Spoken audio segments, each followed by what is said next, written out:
This week on the OneCast, part 2 with Matty Wong. We talk about his first year in the elites, fishing the classic, and then, of course, we're going to get into year 2 and requalifying. That's a good one. That's a good one. Oh, God, it's a toad, son. It's a toad, dude. Yeah. I wake up to a little bit of drool on my pillow, feel like it's going to be a bad day. What is going on, fans of the OneCast? Welcome back to the OneCast podcast. Trey is back with Ben and I this week. He's back from his work trip, back in the studio. Excited to have Matty Wong back on with us for part 2 of his Elite Series journey. We got all through his qualification last time. We're going to talk about actually fishing the elites. As always, make sure you head over to OneCastFishing.com. Use the code TheOneCast at checkout. Save 10%. Get you some snagless jigs, long neck hooks, weedless nets, and some of those soft plastics that pair so well, not only with our jigs, but alone Texas rigged or on any jig if you choose to use somebody else's. Hopefully you don't. But, yeah, make sure you check us out. Boys, how are we doing? Man, I'm glad to be back. It was a pain in the butt. You know, I left New York the day before September 11th, so it was kind of a bittersweet moment. But it's good to be back. It's good to be back down south and get a little fishing time in and, you know, hopefully working towards the end of the, 2025. So big things on the horizon. But, hey, guys, head on over to heroesharvest.org. I want to highlight that nonprofit organization and FX3 Inc. That's also another MPO. And go check out the events and some of the things that they're offering the veterans in the United States and abroad to focus on combating suicide awareness and PTSD. So appreciate you guys following along with us. Yeah. So before we bring Matty on here in a second, I do. If you haven't listened to part 1 of this, and that came out probably 3 or 4 weeks ago, a month ago, about a month ago. Pause it right now.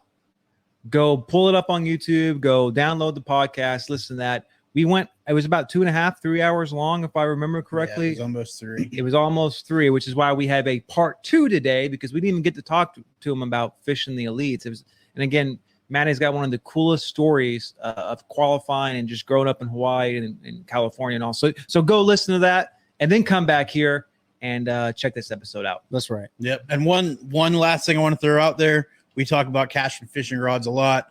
We have a giveaway coming. I'm not going to give you all the details, but Cashin's donated a rod. There's going to be a rod in there. There's going to be some gear from Carolina Waters, OneCast Fishing, some TheOneCast swag possibly. Some other companies are throwing some stuff in. So we're hashing out the details on that. We'll be bringing that to you. But if you're anywhere within, I would say 3 hours, it's worth the drive. Check out cashingrods.com. Look at the upcoming kayak masterclass. It doesn't matter if you're a kayak fisherman or a boat fisherman. They have 3 dudes on there, absolute hammers in the tournament game.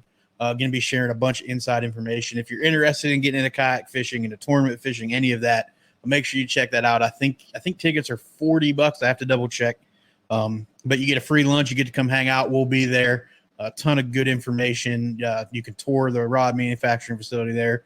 And see how a rod's made from start to finish. So, and not only that, there's a couple of friends of the show who are going to be there, right? Yeah, Corey Dreyer and Casey Reed, who have both been on, and Jody Queen, who we will have on at some point. Some of the hammers in the kayak world, for sure. Yep. And that's on what, 30 September? 30 September, yep. Yeah. 30 so make September. Sure you got about 2 weeks. Well, you have about a week from when this comes out. So make sure you check that out. And if you're able to attend that because it's going to be a good time. What's going on, guys? Pete with the OneCast here. So excited to announce our newest podcast partner, Carolina Waters. Carolina Waters is a performance fishing and outdoor lifestyle apparel company that's based right here in North Carolina. They provide clothing like lightweight UPF shirts for those days out on the water or in the field for your hardcore fisherman or athlete. They also have casual t-shirts for those more relaxing days. Tons of different styles of headwear for the whole family. No matter what it is you're doing, if you're doing it outdoors in the Carolinas or anywhere across the country, Carolina Waters has you covered. Be sure to head over to their website, check out the apparel, find what fits your needs at carolinawatersnc.com. For the month of September, use the code TheOneCast, all one word, to save 20% off your order at carolinawatersnc.com. Again, that's carolinawatersnc.com. Use the code TheOneCast at checkout to save 20%. Appreciate y'all. Make sure you check them out. Use that code to let you know that we sent you. Help us continue to grow a culture of anglers helping anglers, one cast at a time. Without further ado, I'm going to bring Matty Wong back on OneCast. What's up? What's up, dude? All the way near the international date line, we are joined by none other than Matty Wong, who just requalified for the Bassmaster Elite Series. How you doing, bro? I'm good, man. It's got a little cold, so bear with me. A little sore throat, but besides that, life is good, man. I'm really happy to be back in Hawaii, be able to be with my family and my friends and everyone here. So it's been a really nice trip so far. It always takes me a couple weeks to settle back in and to feel like, okay, I gotta like downshift, slow back down to the speed of island life. And it's been really good, man. So I'm stoked. I'm glad that we got to pop back on and get this part 2 going, man. For sure, dude. It was long overdue, but we wanted to give you time after we lit the fire under your butt to finish out those last 3 events. That's right. Yeah. I'm going to give us all the credit for that. But seriously, shout out to OneCast. Who wasn't you guys? Saying? Dude, before we jump into it, I made a statement last time during the show, like, with tragedy comes opportunity. That's kind of been like your trajectory as you moved into the Elite Series. And we talked about it before the show started, but there are some opportunities that people can create from the tragedy that happened in Maui. Is that not accurate? Yeah, that's a topic of that hits me with a heavy heart. I mean, the community in Lahaina has been absolutely devastated by that fire, and I get asked the question quite often. I want to donate, but who do I donate to? And I don't do not donate to FEMA, do not donate to Red Cross. The people that you want to donate to are the individuals that have been affected, and not these random nonprofit organizations that say that they're going to do stuff, but when you can actually put money in the hands of people that literally lost everything. Yesterday I was at my friend's tackle shop in Honolulu called Brian's Fishing Supply, and this family walked in. It was the husband's name's Anthony, and the wife's name's Camille, and they had 4 kids, and they were picking up some fishing gear and some reels, and the kids are super bubbly and just stoked. They were happy, they were laughing, they were enjoying each other's company. And in Hawaii we say talk story, which is let's hang out. And so we start talking story, and I was asking the kids oh, you know how to throw bait casters, and the kids, oh yeah, I can throw about, watch, let me show you. Pulls his phone out and shows me a video of him casting, and I was like, oh, sick, right on. And so we start talking. I show him some photos of some big ulua that I caught when I was younger, and we start talking about ulua fishing, and then it kind of segues into a little bit more of a somber tone, and they're saying, yeah, well, we lost all of our fishing gear. Oh, what happened? They're like, well, we're from Lahaina, our house burnt down, and we lost the Camille said her dad had lost a couple boats that they had on the property. They lost all their fishing gear, all of their personal belongings, except for basically what was on their backs. And luckily the kids weren't home when the fire started, and they were away with other friends. And so I was like, okay, well, do you guys have a GoFundMe? What's going on? I want to be able to help. And she's like, yeah, we started, but we're not big on social media. So, I'm like, hey, whatever I can do, send me the link, da-da-da. So I'm just asking for your guys' help. Anyone who's listening into this, and you want to actually make a difference with people in the community of Maui. If you've ever visited Hawaii, and if you've ever visited Maui and enjoyed a vacation there or anything like that, I feel like you're indebted to being able to give back to the community. And this is a perfect way to do it. This would directly help this family. And the link, I think Pete's setting up a link. Yep, I'll have it posted in the description below. Yep, that is a direct link to the GoFundMe of this family, and you'll help get some fishing gear back in these kids' hands and get them back out stoked, and keep the smiles on their faces. So that is it's. I always try to find ways to encourage people during times of adversity, but also when you have like a tragedy that's just you can't. There's no controlling it. What can we do as a community to help one another? And that's a fact, dude. It takes a village to really do to put efforts towards making an impact, right? And there's a time and place for big organizations that have to go through levels of bureaucracy in order to get funding. And then there's definitely a time and place where it's like, from me to you, I want to help you rebuild your community that I so much loved when I was vacationing there, or whatever the case may be, right? Yeah, and so that's what makes all of us small people powerful, is because we have the numbers. So we're definitely going to share that information, and I know on my personal social media pages I'm going to blast that link out. We did something similar to a buddy of mine who was my boat technician. His wife was dealing with cancer, and they were able to raise a significant amount of money, because even $1 per person, if there's a few 100,000 people listening to it, that goes a long way. You know what I'm saying? So we appreciate you sharing that. And it's like I said, now we can create some opportunities for other people that are at a disadvantage. So. And if you listen to us, we talk about it all the time. We want to garner and grow a culture of anglers helping anglers. These kids and their parents are anglers. I was rating a little bit on their GoFundMe before we started. Both parents are in public service. They work for the police department there. Let's help some folks need some help. We know directly where the money's going. So like Trey said, even $1 might be a pack of soft plastics for that kid to go out and get his mind off of everything going on and put some food on the family's table. So we wanted to make sure, Matty told us that story before we were talking before we started to record, and we wanted to make sure we get that out to everybody. So let's show the OneCast, the community that we're building, and let's make that donation. And I'm going to make a donation myself, but I'm going to make an executive decision right now. If you make a donation, screenshot your receipt, send it into the OneCast. Anybody that does that, sends that in. We'll do another little giveaway. That's right. We have some hats and T-shirts and stuff coming, so we'll put a little something together for anybody that donates. So if you make a donation, screenshot it, send it to us on social media. Either my personal DM, the OneCast has pages everywhere.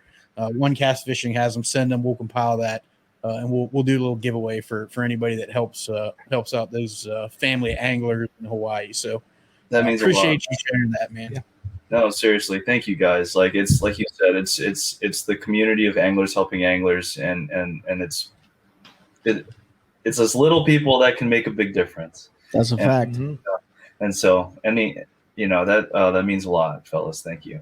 Absolutely. So anglers helping anglers, man.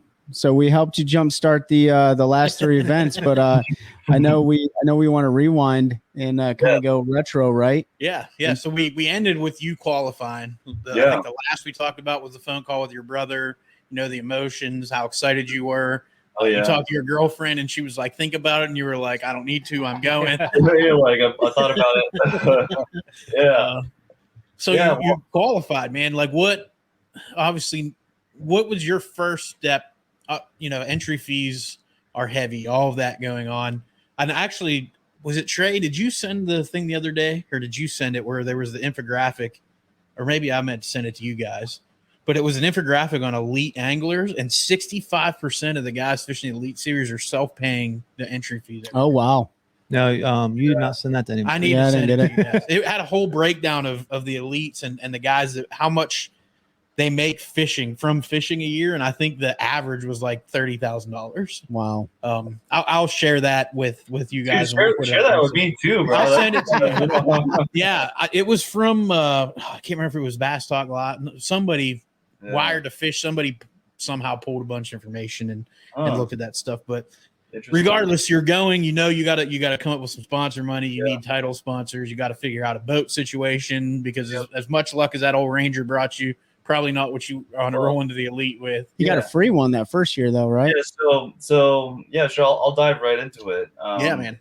With after that win, right, and that heavy conversation with my brother and my girlfriend. So real quick, when was that championship? Like, what time of year is that? I believe it was in October. I can get the actual. I couldn't remember if it was October or November, but it was fall time. So it was cold. You didn't have a huge window to make all these preps, right? No, not at all. I mean, what I found out in that time was that a majority of almost, if not most, almost all of the companies that are, do a fiscal year budget assessment for their next years, they solidify all their budgets by basically the end of October. And if I'm looking at this, I mean, I got to Ouachita River and we got there on November 1st. And I believe I ended up, I didn't find out until November 5th, or I mean, when I won on November 5th. So already well behind any type of like ability to in hopes to raise money. But then luckily with the Ventura County Bass Club, which is the club that I was involved with, one of the guys that over there, his name's Chris, he's a financial advisor, and he's like, hey, I don't want a dime from you. This is how I want to help you. And, anglers helping anglers, like he sat down with me and he's like, okay, this is what we need to do. Like we carved out, he's like, you need to liquidate everything that you have right now. You need to close down all your LLCs and all, like, first the question was, are you ready to do this? Like, are you in 100%? And the reason why I even reached out to him is because I'm like, I'm in 100%. I just don't know how to go about it. I don't know how I'm going to even remotely get close to climbing this mountain alone. So I need the help of a professional. So I was like, all right, so yeah, I'm in. I'm over Los Angeles. I'm grateful that I had an incredible career in photography and lighting there, but it was starting to get stale, and this was a perfect segue opportunity. And so when I said, dude, I'm all in, he's like, all right, everything that you don't like, that you don't absolutely need, necessity, sell it. You need to liquefy, get as much capital as you possibly can. You need to be liquid. 1, 2, you need to take all your personal, like, close belongings and send them back home to Hawaii. And I'm like, I'm right there with you, man. Like, or like, he's like, you can keep a box of stuff in my house. And so what I did is I have a handful of things that are kind of at a bunch of friends' houses in California. So I'm super grateful that they've been, gracious enough to let me borrow some of their storage. But the rest of the stuff I sent home to Hawaii. And then right there went into, okay, I need to make a pitch deck, and I need to start, just like a marketing firm, I need to start approaching all these companies and reaching out to people and connections and try and see.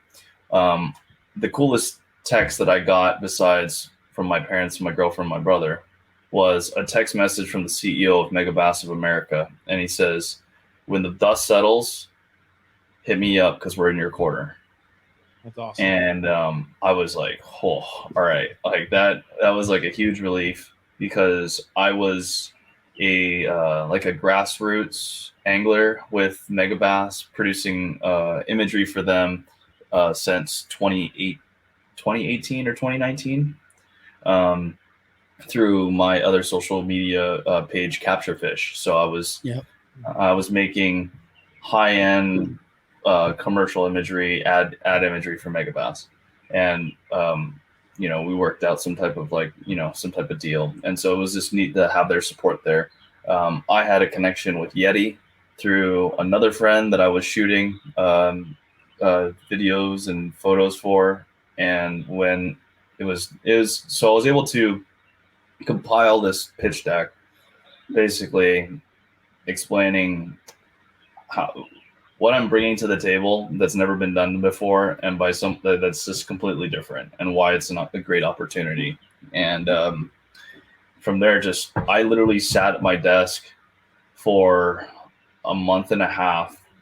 I had an Apple box. It's like a production, literally, it's like a production equipment. It's literally the size of an old Apple crate, and I had like a blanket, and that's literally what I sat on with a cup of coffee every day, and emailed, called every possible company that I thought that I aligned myself mostly with. So I wasn't going to random companies. I had a couple companies come to me and were like, "Hey, we heard you qualify with da-da-da-da, we want you." And I'm like, "Okay, I'm in the process right now, but I need to be internally." I was like, I need to be very careful on who I align myself with, because I need to make sure that all of the companies that I'm in bed with feel the same way about my, like, all the pillars are all the same. And that they are about sustainability, that they're about, giving back to the community, and it's good storytelling and good individuals and everyone coming together. And so all these different companies, I made sure that, like, okay, everyone's solid. Reached out. One of the connections through Megabass helped me reach out to Sims. I got signed with Sims. Boom. The next one with Yeti, got signed with Yeti. They were like, "Dude, we're stoked. We saw you win the deal, so we're in there." And then just so on and so forth. Gamakatsu, actually, John Cruz hooked me up with Gamakatsu. He's like, "Yeah, I'll make a phone call." And next thing I know, I got a meeting with Gamakatsu. I was actually the Sunline rep in Hawaii when I was 19 years old. I was the first one to bring Sunline to Hawaii. And I had a connection there that I had held for 15 years. I don't know, a long time, and I didn't know, like, I'm like, well, I'm a firm believer in, like, always never burn a bridge. There's no reason to, and you never know when an acquaintance or an old friend or someone can come back in your life and you can help benefit their life, or vice versa. And Absolutely. So, so it's just kind of neat. And it was this perfect storm of my existing connections through the surf world, through acting and photography, and through marketing, and then the fishing world, and then everyone in between all coming together. And I was able to align myself with an incredible amount of companies that it was like an all-star lineup that I never thought in a million years I'd be all signed with. And they managed to, a couple of them were like, "Well, look, we're locked in for next year, but I think with your situation, I think we can make a little bit of an exception." And I was able to kind of squeak out here and there, and yeah, man. And so with winning the nationals, they let you borrow the boat. It's a lease, basically. They let you borrow the boat for a year, and at the end of the year, you have to return it. So I was like, okay, I got the boat. I didn't want to sign with any electronic companies because I wanted to run a 360. I wanted to run Lowrance for mapping, and then I got a deal through the nation to get an active target. So I was just like, I'll just get that. Everything came together last minute. One of my buddies, Cody, in California, helped me rig my boat. And I had to sell my 4Runner because I towed my old boat with a 4Runner, and that's what I drove to the National. So I was able to sell my 4Runner for the amount of money that I bought it for back in 2017. Nice. Flipped that, got into the new Tundra, which I bought in Ohio, and had to get shipped back to California because California was asking 25% more than tag cost when it first came out, and there was only 50 of them, so it didn't make sense to buy it there. So snagged one in Ohio, paid an extra couple grand to get it sent over, sold every single thing in my apartment, sold all the furniture in my apartment. I had two massive prints that mean a lot to me, so one of my buddies is holding on to those prints. But besides that, literally liquidated everything that I had, everything that can fit inside of a truck and that boat, and I sent it. So you know what this sounds like? I just have to throw this out there. It's like when you make a deal with a demon and you're like, hey, in 10 years, I'm coming back to get your soul. But you're going to sell everything off. It's going to be all right, though. That's crazy, dude. It's one, I think we're hearing the same thing that we hear from a lot of guys, right? Sponsors don't come. And right. You obviously had some connections from the industry and outside, but I really wish we had an image of you sitting on that crate because that, I know, dude. I mean, it's, I might actually have a photo of the workspace. A month and a half. Like you got to hustle and put in the work for that. Yeah. I think come together. But my other question was, so yeah, this was the height of COVID, like supply chain issues. Like, did you have any problems? I moved out of LA at this point. And so I was up in Ventura. Okay. And luckily, I didn't even think about that, the California policies, but yeah, no, just getting your boat. Like, because I remember during that year, guys couldn't get power heads. Like guys didn't have graphs. I remember somebody fishing the first storm of the year with a flasher on the front of their boat. Your truck and your boat, that was all you could take with you. I mean, they would ask me to liquidate, and I'd be like, I have 2 kids. Like, is that they were? I got to give them. I might pay entry for you. I was like, at least I'm just kidding.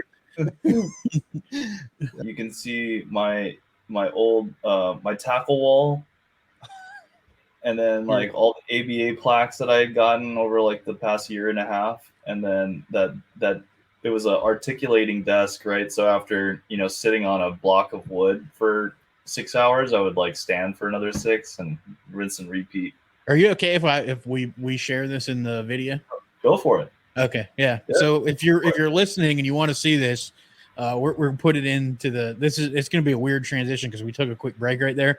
But if you're listening and you want to see this workstation, you guys are the first person or the first podcast to actually get that image. So that's awesome. Yeah. So if you want to see it, it'll be in the YouTube video, and we'll probably make a short but go in there because it's really kind of wild to think he doesn't have a chair. It is a block. When he says a block of wood, it's like a 8x8 block of wood.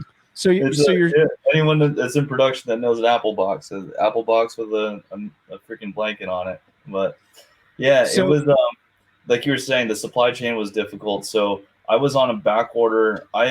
As soon as I got when I qualified for the nationals, I ordered a 360, a Helix, and an active target from the deal that we had. So we got like a little 30% off or something like that. They're like, yeah, you won't get that till February. And I was like, okay. Luckily, so after November, it was December.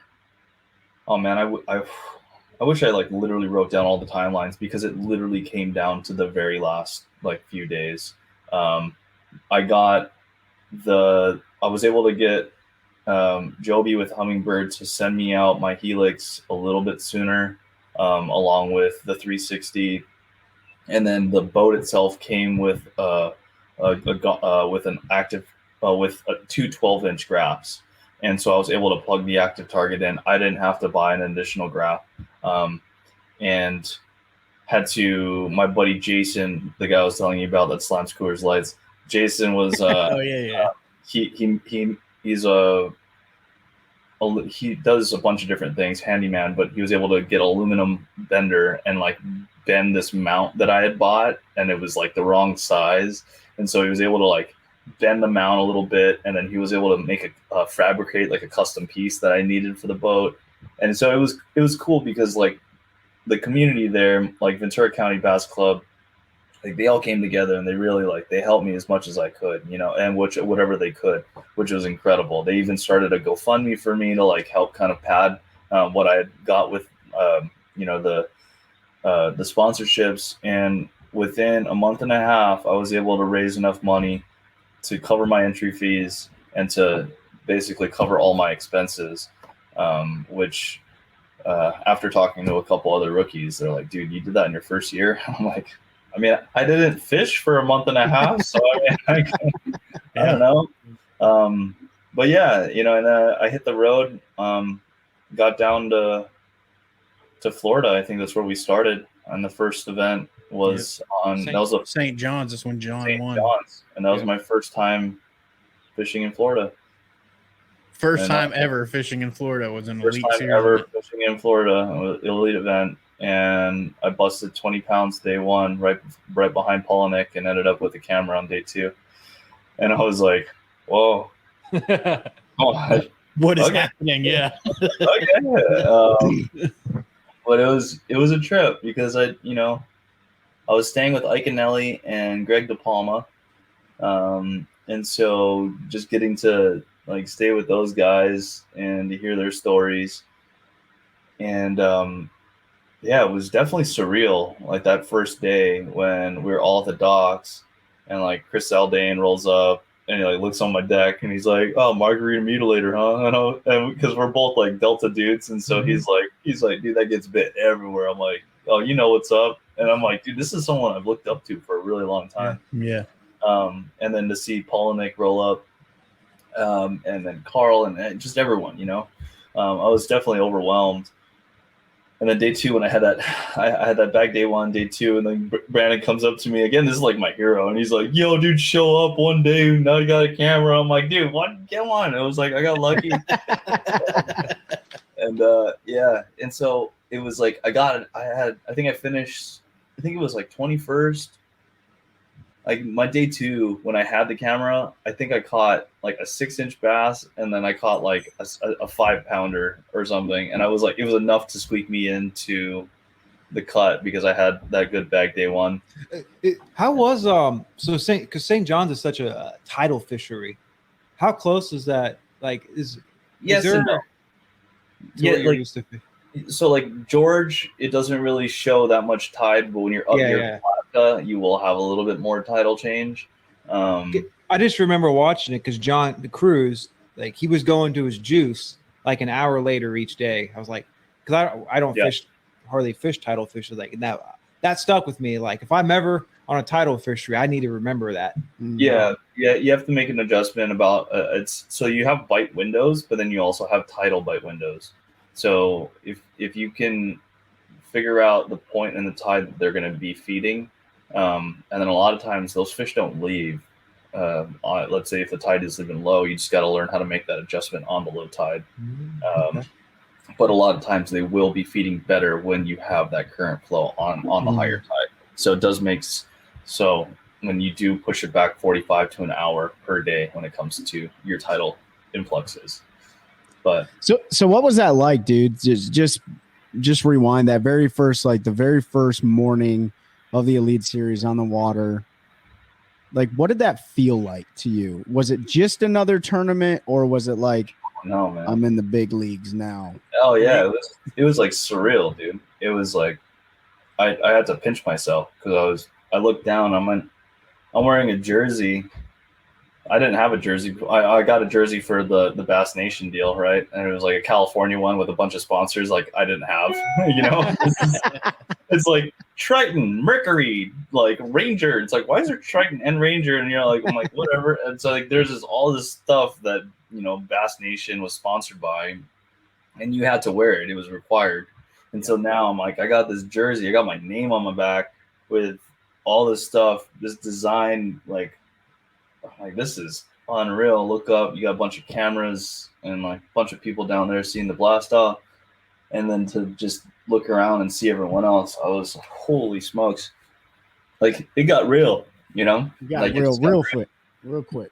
It got real. So from there I'm like, all right, well, let's see just how this goes. We're all competitors, but knowing who you're fishing against, did the thought ever cross your mind like, man, I hope I don't get my teeth kicked in today with these guys and I can prove that I belong? Or those kind of thoughts. You have those, I think initially, you're like, well, now it's either put up or shut up kind of situation. It's like, I hope I can prove that I belong here, because being a guy that's only been fishing tournaments since 2018, and like still in this ever constant wheel of learning, I'm like, well, we'll see. It's my first time in Florida fishing, so let's try to figure it out. And do you feel like because of the way you qualified, like your first time coming through nations and you go through and you win, do you feel like, did you ever feel like anybody looked at you like, who is this kid? Like, we've never heard of him. For He's sure. never fished opens. Like, Yeah. I mean, I think a lot of people might have felt that way. I don't know if they were outwardly towards, like, they weren't like publicly like that towards me. I just more so only accepted in the positive. yeah. And I just try to like the Drake meme, like, you know, like I'm good. You know, I just try to block out just the negative BS, you know? And so it was funny because the next year on Bass Nation in California, it went from, we had our tournaments that were about 20 to 25 people. They went from 20 to 25 to 40 to 50. And they literally doubled their roster. And everyone that was on the year before, they're like, bro, how's this Matty Wong effect going on? They're like, shoot, if this guy can do it, then I can too. And I'm like, heck yeah, bro, you can. Yeah. Like, really. And so I was like trying to encourage all the people that were like in, and I had a bunch of people reach out to me. And they're like, dude, how do I sign up for the Bass Nation? I'm like, this is who you talk to. This is what you do. Good luck, man. I hope you get in, bro. And that's awesome, dude. Yeah, so it was kind of neat to see that. And pretty funny too at the same time, you know. So I'm like, dude, anyone could have done it before, like just because like this kid that like did it out of a bus boat that's like has barely been fishing tournaments, you know, like there's a lot of people who don't realize you can qualify that way. Mm-hmm. Well, I didn't know, you know. Jason had to tell me, and he's like, yo, dude, like you can fish the classic through the Bass Nation. And I'm like, wait, what? And so you have to tell me the whole the route, you know? So there's some things that are changing with Bass Nation, which kind of, it sucks, honestly. And that's just my personal opinion. I think that it's more turned into more of a money grab and more of like a pay to play kind of a situation versus really giving the hardworking weekend warrior like that dream. And so but there's still a chance. So the chance is still there. There's a lot of folks that mirror that sentiment. It's like, because, and I haven't kept track of it too much, because there used to be, you had to be part of a club, affiliated club. And I know like in North Carolina, they don't do that. It's like North Carolina, they changed how we get our state team. So you used to have to fish the state federated club, and then you had to be in the top so many for that club to fish the state qualifier, and then you had to fish the state championship. Now they're just doing 3 regional qualifiers that as long as you're a Bass member and a North Carolina resident, you can fish that. And if you win or qualify for the state team, then you make it. They take the top, whatever, 15, however many it is they're allowed to have. So they top 10, probably top 10. Yeah. So they made changes with how you even qualified the state team here. Huh. So before we move to the rest of that first year, so for a new guy, so I'm walking up on the elites, what does that sniff test look like? Like, do you have any examples of what the sniff test looks like? Like, well, I think Zaldain gave me a sniff test, you know, because like we talked on the phone a bunch, but like for him to like just walk up to my boat and like look over the rail, you know, like you don't like, so, you know, certain people do that, certain people don't, but you know, when you get like a rookie on tour, you're just like, "What's up, dude? What you got? All right, okay, I see you." You know, it's funny because then also half the people don't even know you're there. Yeah. Or more than half. Only the people that I've connected with. And so it was like, well, they don't know I'm here. I'm going to show them that I'm here. Yeah, they knew after day one. Yeah, and so it was really cool to cut that bag on day one. I went up there looking, bro, like there's a term in Hawaii, hamajang. It's a pigeon term. Hamajang, like looking all just like whichever. Like I was wearing, I think I had like Nationals, I was rocking my corduroy jacket, and then on St. John's, I had like my like Olukai loafers, and I had my jersey on over my bibs. Oh, dude, it was a mess, dude. It was. I love it because it was like 1,000,000 degrees out by the time that we went out to weigh in, but in the mornings it was freezing. Yeah. But if I remember right, that year it was a back-to-back, right? After Right St. after John's, we went to it the Harris chain, and I the got my Harris teeth chain. kicked in. Yeah. It's how Did you say you got your teeth kicked in? Oh yeah, it was a complete bed fishing tournament. Well, I want to say it was half because the guy, I think Buddy Gross won it, and he won it offshore. But this was nuts. So I found, and this was a lesson I needed to learn, right? So bed fishing tournaments, again, California, you really rarely have a bed fishing tournament where it lines up where you can actually go bed fish, and let alone have like the clarity to do it in certain places. But it happens. I didn't have a lot of experience doing it. So I started looking for bed fish on day one of practice. I go in the back of this little slough that's about a 45-minute run away from takeoff, and I pull back into this little thing. And I'm like, 5-pounder, 6-pounder. I look up, I see a 10. Like legit 10, maybe even bigger. I'm being conservative by saying it was a 10. I had a swim bait with me. I flip over to it. She noses down. She eats it. And I'm like, oh my gosh. And I just like shake her off. She spits it out. Seen the male. The buck's like 4 pounds. I'm like, well, that's 22 pounds literally in this one little slough. I'm like, I'm out of here. Just leave. No one saw me get in there. No one saw me get out of there. And it was like a place where you're like, oh, dude, that's like a dead end, mucked up canal. There's no one, like nothing's going to be in there. Go on trying to find another pattern. I was like, I need to find a backup pattern. Started looking around. Didn't really find good hydrilla until third day of practice. I found like a little patch of hydrilla that had some fish. I got a couple bites in it. I was like, all right. But in the back of my head, I was so hung up on the 10-pounder that I was like, oh, bro, there's a 10 on a bed over there. Like, okay. So I pulled my boat off. I trailered back to the nearest ramp, and I went all the way back, pulled 15 minutes in to get to this spot. And I get in there, and she's gone. Would that have been your PB? Yeah, it would have been my PB. This is a question I think I've asked you guys before, and I always ask people: you're pre-fishing for a tournament, and you're bed fishing, and you see your PB. Are you sticking it? And like, do you wish you would have stuck it now? I mean, in hindsight, yeah, because my buddy's like, dude, like, or I talked to a few people. They're like, bro, you find a fish on day one, you stick that sucker, you know? I was going to say, for me, it depends on the day, because if you're talking there 3-4 days before the first day of tournament, she's probably done and off there by the time you actually get done anyway. Well, like I learned that during that tournament is in Florida, those big fish move up at night and they spawn at night. On a full moon, they'll come up, they'll spawn at night, they'll drop their eggs, and they're out. The bucks will push up late in the afternoon, and they'll be rutting around. And so I had my backup place was another little slough. I went down it and caught like 18 pounds on a chatterbait. They were all pissing, they're all males. I was like, oh, I'm gonna go in there. Like I was like releasing a bunch of threes, and I was like, dude, there's no way. Like I started shaking them. I went in there, I didn't get a single bite. Not a single bite. I slowed down. I threw a wacky rig to really slow down, pick it apart. 2 hours I spent in there. I'm like, dude, what the heck? And I went to go back down like another area that I had a couple fish on bed, and they were all picked through with a couple random males that like they weren't much. They were like 2 pounds.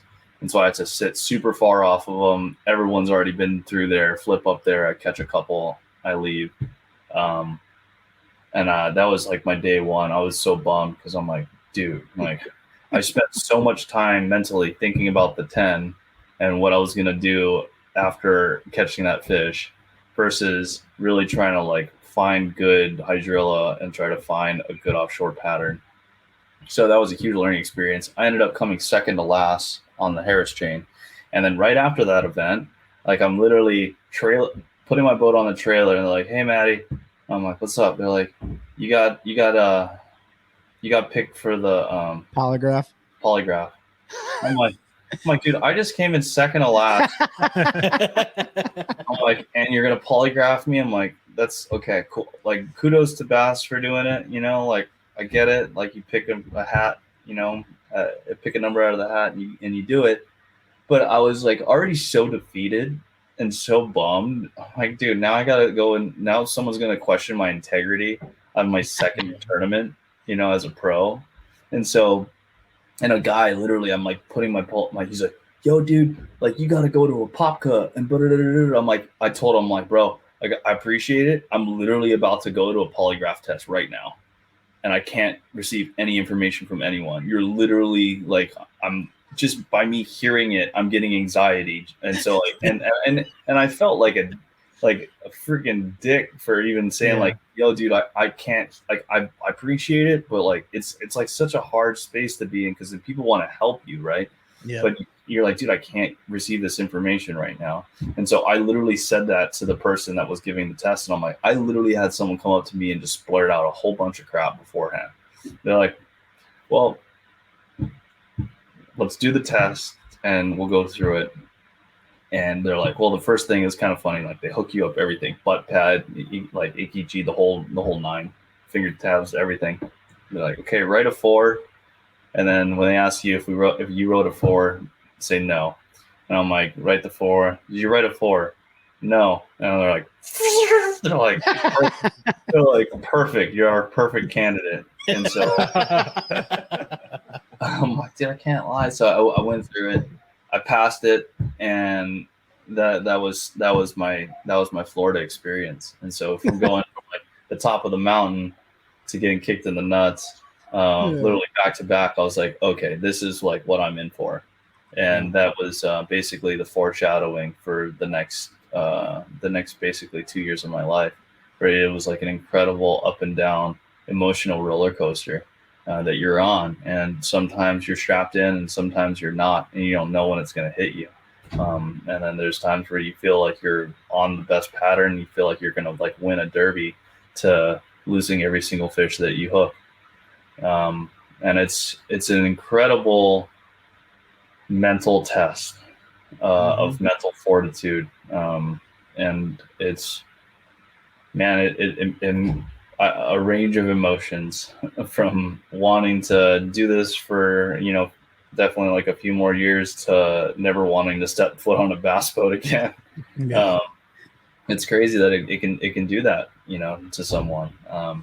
I quit fishing like 6 times this year, I think. I totally understand. So that you bring up a good point, and he's not even lying, dude. I text Strand, be like, I'm done. I'm selling everything. Yeah.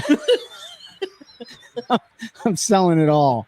I'm gonna sit on a milk crate and I'm just gonna sell it all.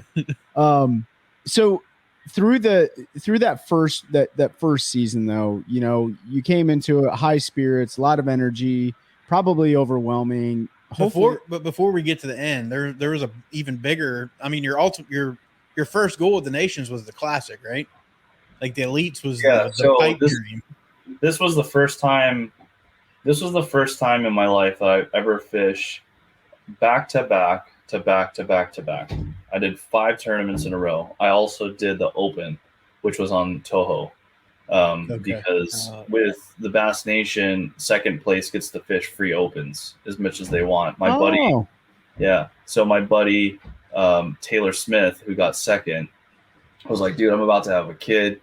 Their family was going through some stuff, and he's like, yo, dude, if you want to like take my spot, like, that's fine. And so I hit up John Stewart, who was the main guy at Bass Nation at the time, and he's like, that's fine, you can do them.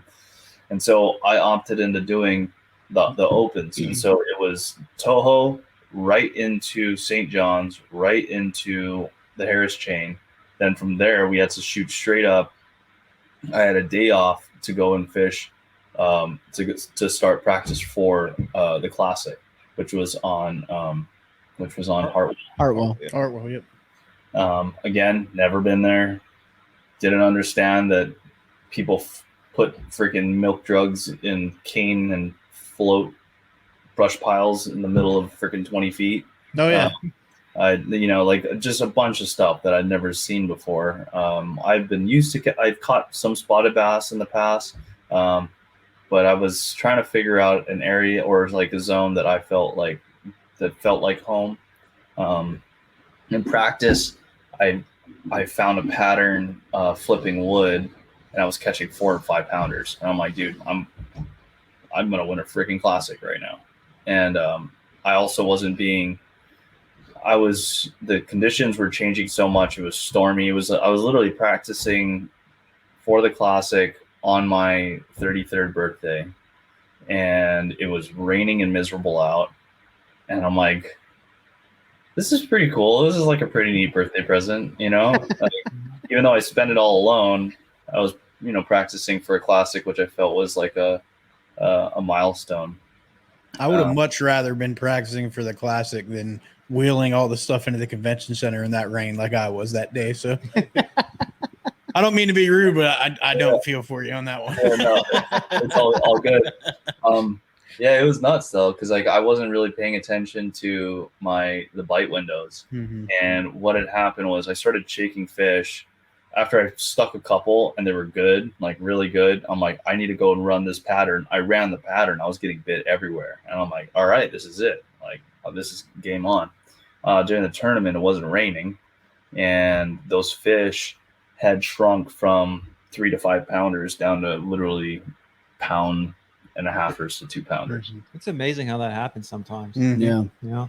That's why I quit fishing so much. But rolling into the classic, obviously it's different. It's a 3-day event. The worst place finish is 50th, right? Or give or take a couple people, probably a guaranteed $10,000 check if I'm not mistaken. Was there a different level of pressure from a conventional Elite Series tournament to the classic? Well, I had just got off a nation win, right?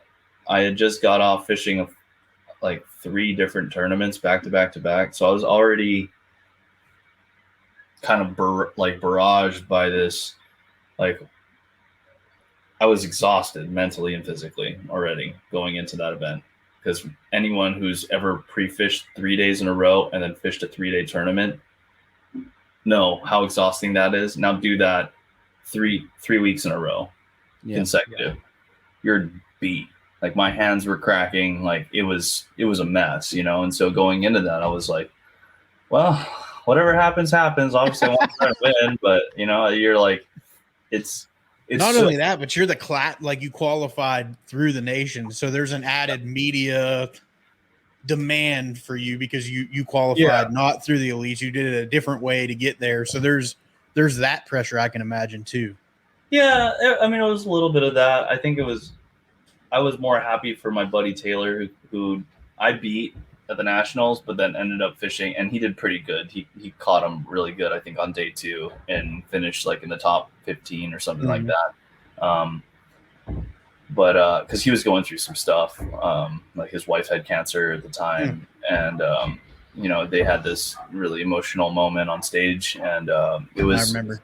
Yeah, it was pretty heavy. So I was more so happy. Like, I was bummed on my performance, obviously. I mean, I also had an uncontrollable I had my my quick nut on my trolling motor pop off, and I lost the prop on my trolling motor, and I didn't have the right size socket to put it back on. And so these random guys fishing on a whaler, they're like, well, shoot, we got a wrench set back at the truck. Like, we'll go and grab it for you. And they went back 15 minutes, picked up the wrench set, and came back and gave me the wrench. And I was able to power on my backup prop and then fish. But it kind of spun me out a little bit. And it was an interesting learning experience to say, but for me, it was the bucket list of just fishing the classic, which was cool. And I didn't come in last place. So that was also like, all right, fish the classic. And I didn't come in dead last, but so the first morning, like blast off and everything, there's obviously a lot more pageantry at the classic for all of that. Yeah. Oh yeah. How was that a whole different level of like surrealism to say I'm fishing the Bassmaster Classic? It was sick. I mean, because I've with like playing music and stuff, like I've played big arena shows. Like I've been in front of 10,000 people before on stage, like playing the solo. But like when you're blasting off in a boat and like looking back and seeing like my parents were there, like my parents wouldn't come to my shows, And so like, like like to blast off and look back and see, you know, I think there was like six or 7,000 people. There was a lot of people there, you know, and to see that and to hear everyone like cheer and clap, like that was a really cool like moment. And my girlfriend now, and like we were just like hanging out at the time she was there. So it also meant a lot too. So it was cool to see a bunch of people from the West Coast that showed up, and it was a really neat experience, man. That was special. But then as soon as you get going and you get on the gas, you know, you got to put all that behind you. And just kind of like just mute out anything that's external and just focus at your task at hand and what your plan is. So moving from the classic, like you obviously fished, you know, I think what was it, a couple more in the South, and then you moved up to the Northern Swing, right? Mm-hmm. This is the year they went to South Dakota, right? Yeah, you guys went to what was it, Oahe? Yeah, we went to Lake Oahe. Yeah, and that was a nightmare too. Oh gosh, man. I like to try to block that out from my memory. That was like being on Mars, right? That's a nightmare for a lot of people. Yeah, I don't think that was bad. I mean, a lot of companies didn't send, you know, any help. Yep. So if your boat broke down, you were just screwed. I know I fried a chip on my Ranger. They had to overnight one, and then one of the other crew members, which I'm not supposed to disclose, just because like they're only supposed to work on their individual brand. Companies, yeah, like help me out. And I was able to get the boat somewhat fixed, but it still had a whole bunch of bugs in it. And so my buddy RJ with Powerhouse Lithium, so huge shout out to Powerhouse Lithium, RJ and the crew over there. But RJ towed his boat 3 hours and met me halfway. I drove and met him 3 hours, you know, and so we met right in the middle. I picked up the boat, I think it was 11 o'clock at night, and turned around and was able to pre-fish or to practice. Because day two, I didn't get to practice at all day two. Like it was shot. Day three of practice, I was able to get on the water with his boat and get used to like running his Phoenix.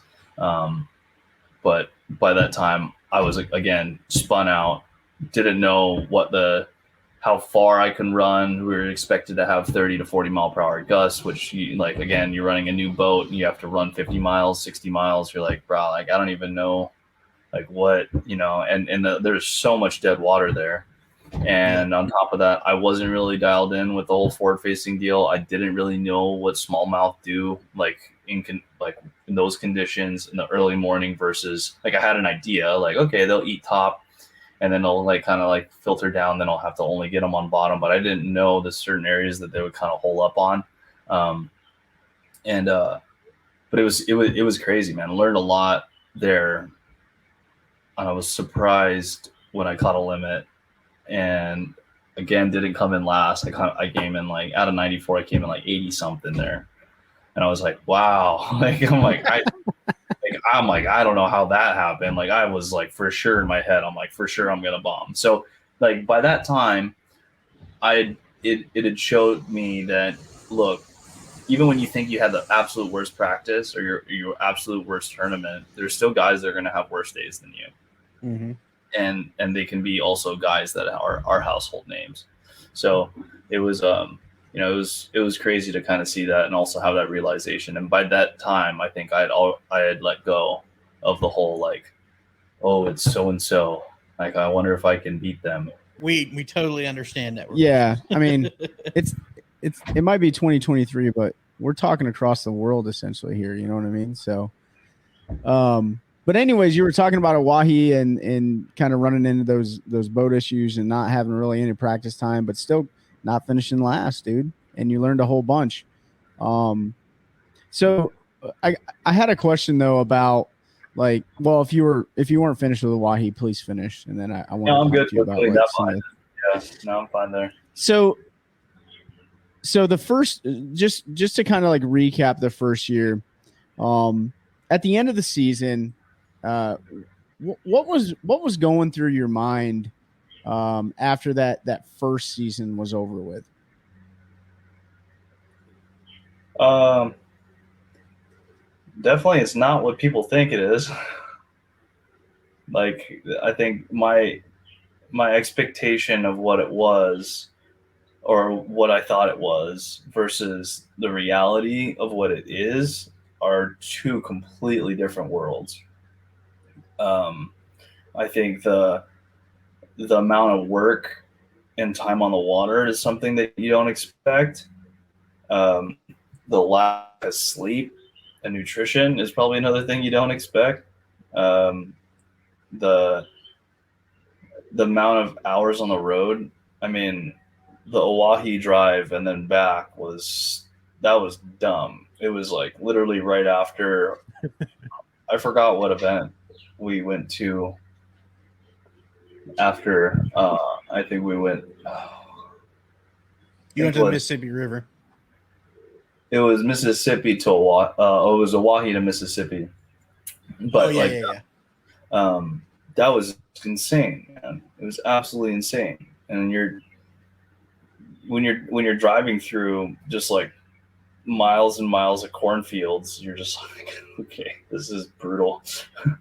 But yeah, because you went to Oahe from the St. Lawrence. I just pulled the schedule up to check.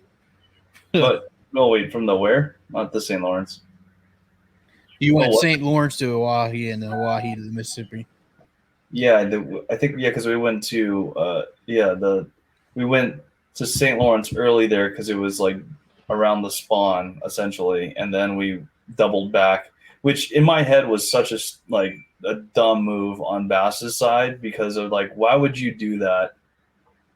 like why would you do that to like go all absolute East Coast and then to make us go back to the West Coast and then go, it was just like, it didn't make sense. Like, it wasn't, I don't know. That schedule was whack in my opinion, but no, it was a huge learning experience, because it was like, man, I got to fish in different places. Like I never fished in New York before, so that was new. I never even been to South Dakota before, so like to go to South Dakota and then also up to Wisconsin, and then it was cool because I got to stay with my buddy in Wisconsin, and that was rad. So yeah, man, Oahe, crazy time. You were talking about the drive. That's what you were saying. Like, the drive was crazy. Yeah, no, it's not. I mean, anytime where you got to do, like, Oahe, from New York to Oahe, I think it was like 15 hours, probably longer than that. I mean, I try to block that whole drive out of my mind because it was so miserable. It's like, when you do like 20-hour drives or like a 14-hour drive and you have to break it up. Like, I have a rule for myself. I won't do more than like 11 hours in a day. That's safe. It starts getting dangerous at that point. I mean, even 10 hours, depending on like the situation. And especially after a tournament, like, even if 3 hours is okay. I mean, but you drive a lot, and that's something that I wasn't like, I knew it was going to be a thing. I didn't know how taxing it was going to be. And all the things that come along with towing a boat. But I mean, you guys can look back. I spun out driving from California. Saw that Texas. In the snow, right? Yeah, I almost didn't even get to fish my tour or my first event because I almost totaled everything. But luckily, didn't have a single scratch. So yeah, man. I had a couple questions. Like, that first year it's over with. The first question I had is, you're done with season one. What's going on in your head at that point? I was like, all right, well, now I know kind of how to play. Like, I thought I knew how to play the game a little bit better.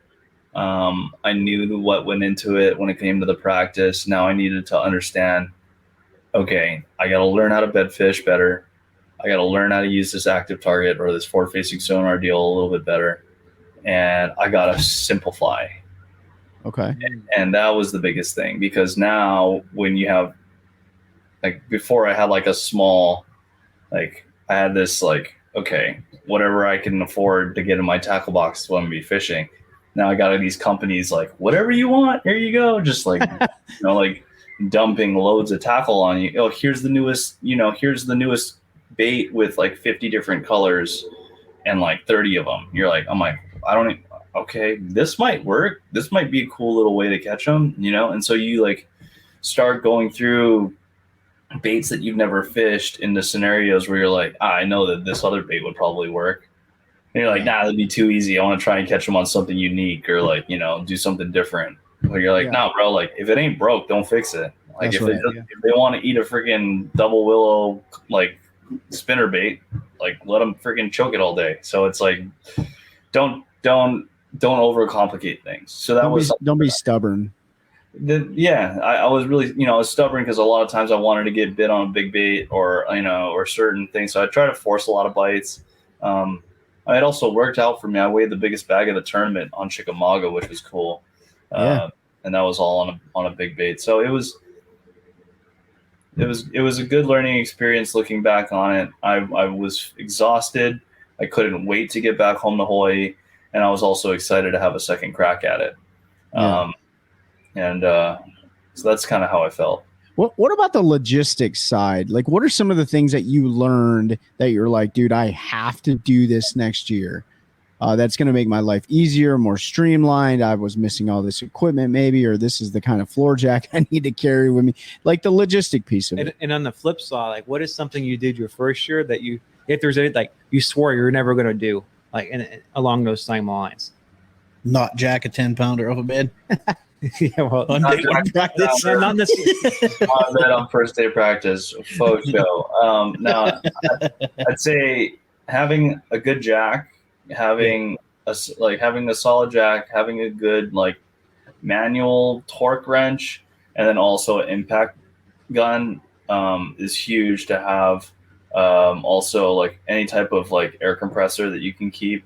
I just use the Roby ones. They're like cheap and they're pretty solid. It's got me out of a bind a few times. Simplifying your plastics, not carrying too many of the same thing. Wow, you're looking at me, Trey.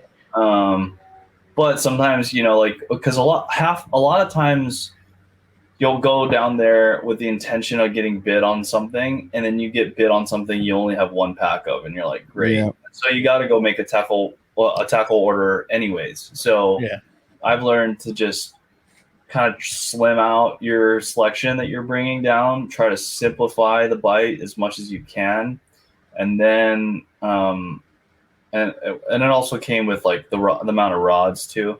So before I would rig up like 30 rods, 20 to 30 rods per event. And then now going into it, I'm like, those will just stay rigged. And then I will rig like 10 that I'm like, I want to really see if this is the deal. And then most of the time, one or two of those is the deal. And then I'll double those up so I have extras. And then make sure I have backups of backups, because you're not only fishing one day, you're fishing 4. So you want to make sure that you're set across the board there. Protein shakes. I didn't do protein shakes first year. The first year I did like PB&Js and like hard-boiled eggs. That was like my diet before when I would do tournaments. And I'm like, this is not going to fly anymore. Like I need to make sure I'm hydrated. So I started taking BioSteel, so just like electrolyte, like additive, basically. That along with just like this whey protein that I would just keep in the boat and in a shaker. That was huge, because the amount of fatigue that I was getting, I'm like, I can't let this happen. Like this is just something so like this is a controllable that's so silly. But then sometimes as fishermen, and maybe a lot of you can probably relate to this, is you just get in this tunnel vision where you don't want to eat or drink anything. Exactly. And that's kind of how I am, where I know a lot of guys on tour are like that, where they won't even drink water, but it's like, I need to try to hydrate, and I got to try to eat something. And even if I have to force myself, that's what I'm going to do. So that was another thing that a must that I didn't do first year, that I was like, okay, I'm going to implement in my second year, which then helped me tremendously throughout my second year. And then also it's just simplifying. just overall simplifying, going back to the things that I had confidence in that worked before, and then also being open to learning new techniques, and then putting in time trying to practice those things. So in the off time, I put in a lot of time with the new forward facing deal. I put in a lot of time with a bunch of different little techniques that I saw guys catch fish doing, and or winning with, and then from there just try to like hone in on those staples, and then from there. How do you so when do you find the time to kind of work on those things? Because you went back to Hawaii after the season. You're going back to back a lot of times. Like your off days, or because I assume you're not really doing it during practice, but are like maybe because I mean you're traveling around. Practice, right? What's that? So practice is still practice. So it's like you're still, but you're not like dedicating time to it. So what I would do is like you go jump on a lake that's similar to a lake that you're going to be fishing. So the way that, let's say Fork is going to be, standing timber deal. I'm going to go jump on like a lake that has a lot of standing timber, like Ray Roberts or something like that. And so finding similarities in other lakes that you can jump on and try to find those common grounds to practice that specific thing that you might be using. And a lot of times it won't even be the deal when you get to the other lake. So you don't, Stetson Blaylock will say, don't waste your time practicing a lake, but Stetson's also been doing it for 25 years. And so he has experience everywhere. And I'm like, dude, I don't know how far it takes to run from point A to point B. So I'm going to go and practice that lake. And so that's what helped me a lot. My first year, I spent every single like every break that I had, instead of going out and pre-fishing, I would go back home to Hawaii or California because I was so exhausted and I didn't want to be so far away from my boat and my truck because I just wanted to be with my friends and my family and my girlfriend, and I didn't want to have to like even worry about fishing.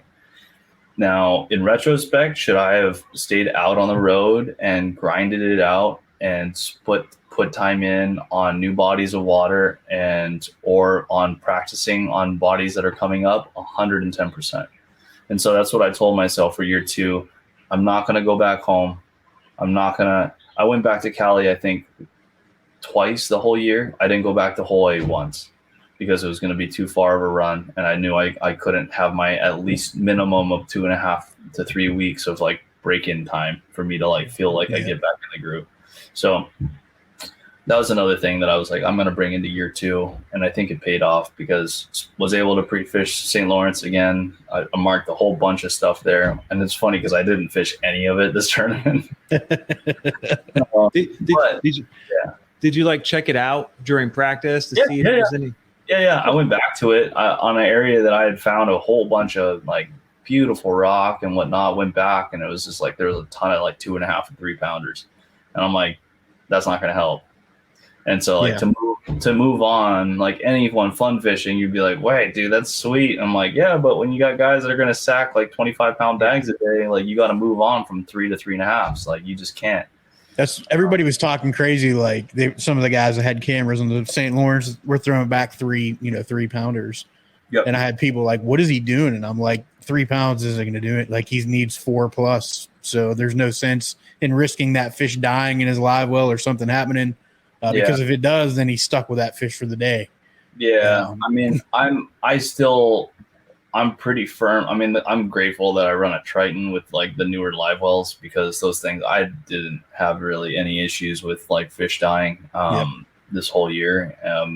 So I always try to get a limit in the boat regardless of the size. And then just pray that I don't keep them for long. Yeah. But so,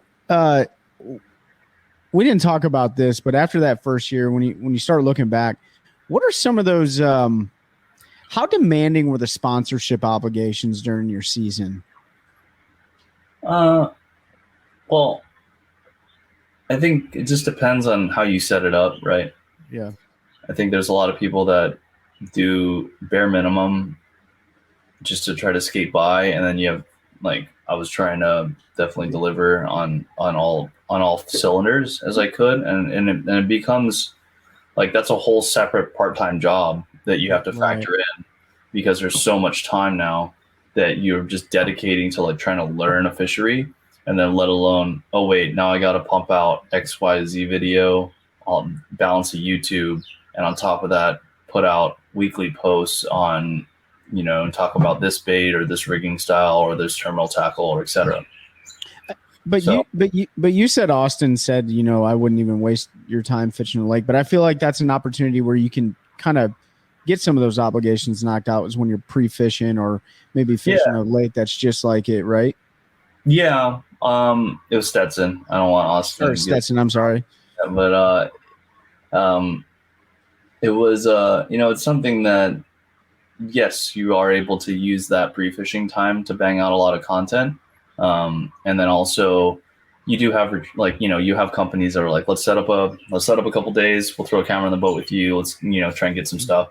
And so did that with, you know, numerous of the companies that I'm with, just to try to get these like lump sums of content grab, and then they can just kind of like slowly trickle it out through, you know, the rest of the year. So it was cool to, you know, I got a really cool shoot in with Sims. I was able to see a life-size photo of myself in a Bass Pro Shop wearing Sims gear, which was like pretty rad. You know, that was like also a really surreal moment because. Did you get to keep it? No, because I wasn't even there. Like I had a buddy. I had a buddy send me the photo. It was like the Bass Pro Shop in Springfield, in Missouri. I'm going to go to every Bass Pro I pass now, and if I see Matty Wong life-size Sims, I'm stealing that. Don't say it I'm out going to loud. acquire that joker. You can put it right next to her. Acquire that. I'm going to acquire it. Yeah. It's like we acquired the Bassmaster Classic sign here from Knoxville this year. Oh, no way. That's so Well, I mean, it was in our booth, so you're welcome. Anyway. Yeah. Acquired. Yeah, it somehow it ended up in our trailer. I mean, it was going to the dumpster. I don't know. I don't know what happened. It fell into the trailer. No, That's right. Yeah, That's right. Yeah. It was magic. Hey, it's getting repurposed. It's all about repurposing. So you're getting your own boat. You're not getting the borrowed Ranger, the lease. You know, we know you're with Triton. You get to order a boat for your second year. You're more into getting everything you want on it, graph wise and things like that. So we know everything that goes into rig and all that. I don't want to spend a ton of time. We know your takeaways. You're going to go back to Florida to start the year, which is pretty much normal Elite Series schedule stuff, but it's a different lake, you know, Okeechobee. Did you practice any similar Florida bodies, or you just went into that one? I mean, where did I go? Did I fish headwaters for a couple days? I forgot. I guess headwaters should be close. To me, Okeechobee sets up different than a lot of the other Florida lakes. Yeah. Just it's so shallow. Like even the Harris Shank. And it's shallow and big. Yeah. And round. And they're different. They're really different, man. And it's funny because like each lake will fish differently too. You know, even I can't really talk about the chain, but yeah, you know what I mean? They can they can all fish differently. Okeechobee was a trip for sure. I would say 90% of the field were all fishing within 100 yards of each other. Yeah, I saw that on live. And that's something you have to like get over and just do, which is not fun. I was gonna ask you, do you like that? I know me, I don't like being next to anybody when I'm out. I mean Champlain. The past couple Champlain, I literally was like telling Mark Frazier that, dude, there's fish off your freaking prop. And I like pitch over to his prop and catch one.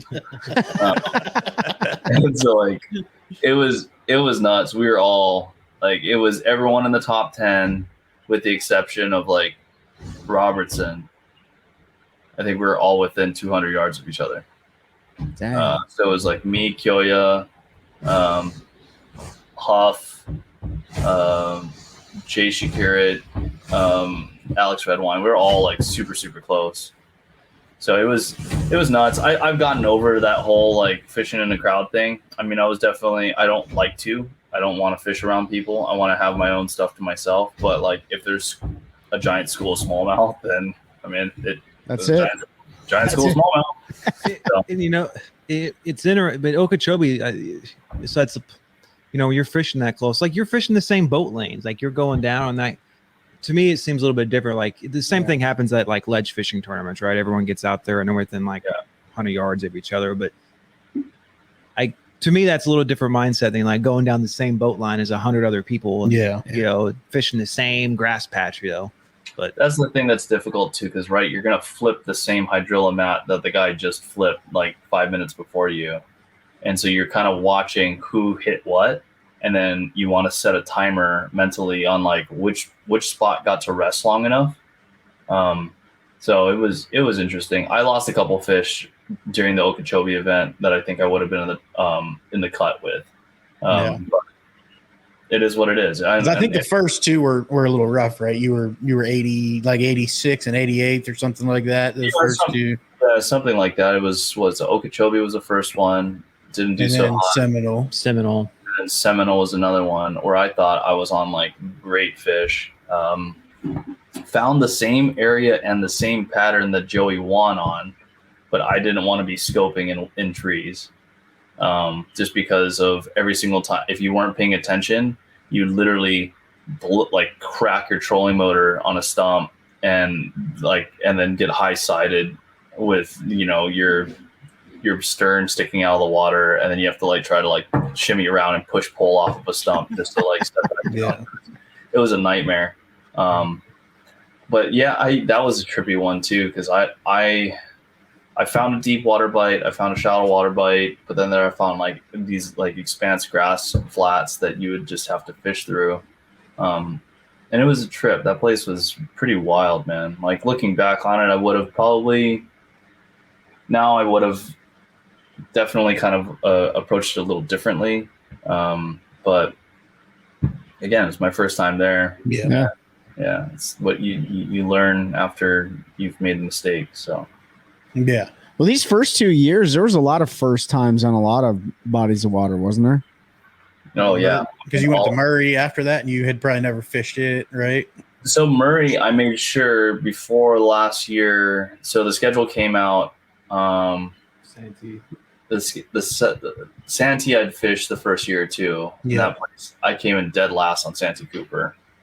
And so didn't do that hot there again this year. And it sucked because like the first year, I'm trying to remember what went on, or like where I think it's like when I have a horrible event, I try to learn from it, and then I just like put it behind me and like literally try to forget about it.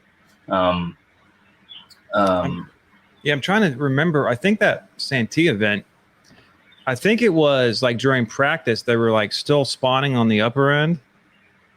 But they were still spawn. Yeah, so they were spawning the first year. Yeah, so I think what I remember.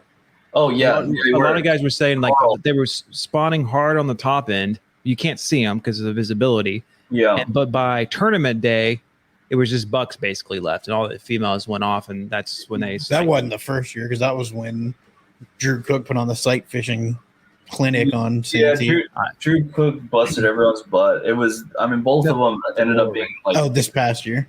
Well, they were both bed fishing tournaments. The first one, I mean, like it wasn't really like when Luke won it this year. He wasn't. I think it was like a staging place, but I think they were mostly like post spawn fish.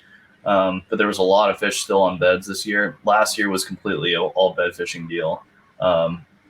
Cook won it, I think, like flipping through like a certain area, and it was absolutely insane. That's when I was like, okay, I need to learn how to just put the trolling motor in high and just look, and then try to mark as many as I could. Because this year I pulled the plug on my plan, which was like a grass pattern, and I pulled the plug just and went bed fishing, and I was able to actually catch some. And I was pissed that I didn't do it earlier because it was already too late by the time I started doing it.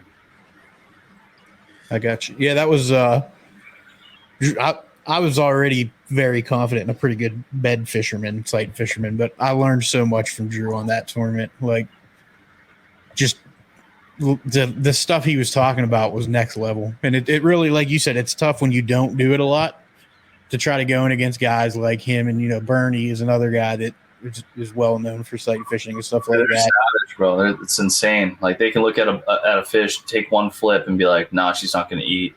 Same thing with like Cox. You know, he'll flip in there and be like, "Oh, she'll eat." It won't. She maybe not eat the first half an hour, but I can get her to go. And then like, yeah, it's nuts. Like even like the Johnsons are stupid good at bed fishing.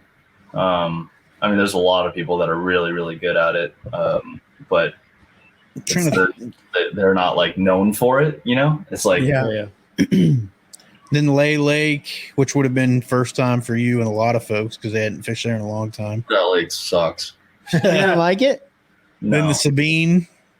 No, I mean, like, I'm sorry if Lay Lake's your home lake or Oh, it's not my home lake. It's not. I know it's not your, but like anyone that's listening. But They'll I mean, get I over think the way let me rephrase that. It doesn't suck. It's just the time we were there sucked. So it was more so as a decision again on bass that we were in there and like during a horrible, horrible time of the year. And so Yeah, it was a very odd time to go. Now the place that does suck, which you're not going to agree with this, is the Sabine River. I love the Sabine. the Sabine is brutal. You know, Yeah, that third place finish. But you did well. I mean, yeah. And I think we did talk a lot about this last time off air, because I'm remembering our conversation all. But It's a grind, man. And Yeah. I don't like using that term because I think it's overused, but for sure. That's the definition of a grind tournament where you have to kind of find that area and just cover it. Dude, I learned a lot. I learned so much from your YouTube series, especially on the Sabine, and how much you would fish the same stretch with the same bait or rotate baits, but catching fish consistently in like a 25-meter stretch or 25-yard, whatever, 50-yard stretch. But it was amazing to me how they would just reload or they would be there the whole time. That was really cool to see. And unlike these guys, I really do like the Sabine because I'm not there and I'm not burning alive in Orange, Texas, and I'm watching all of you guys struggle. So I appreciate it.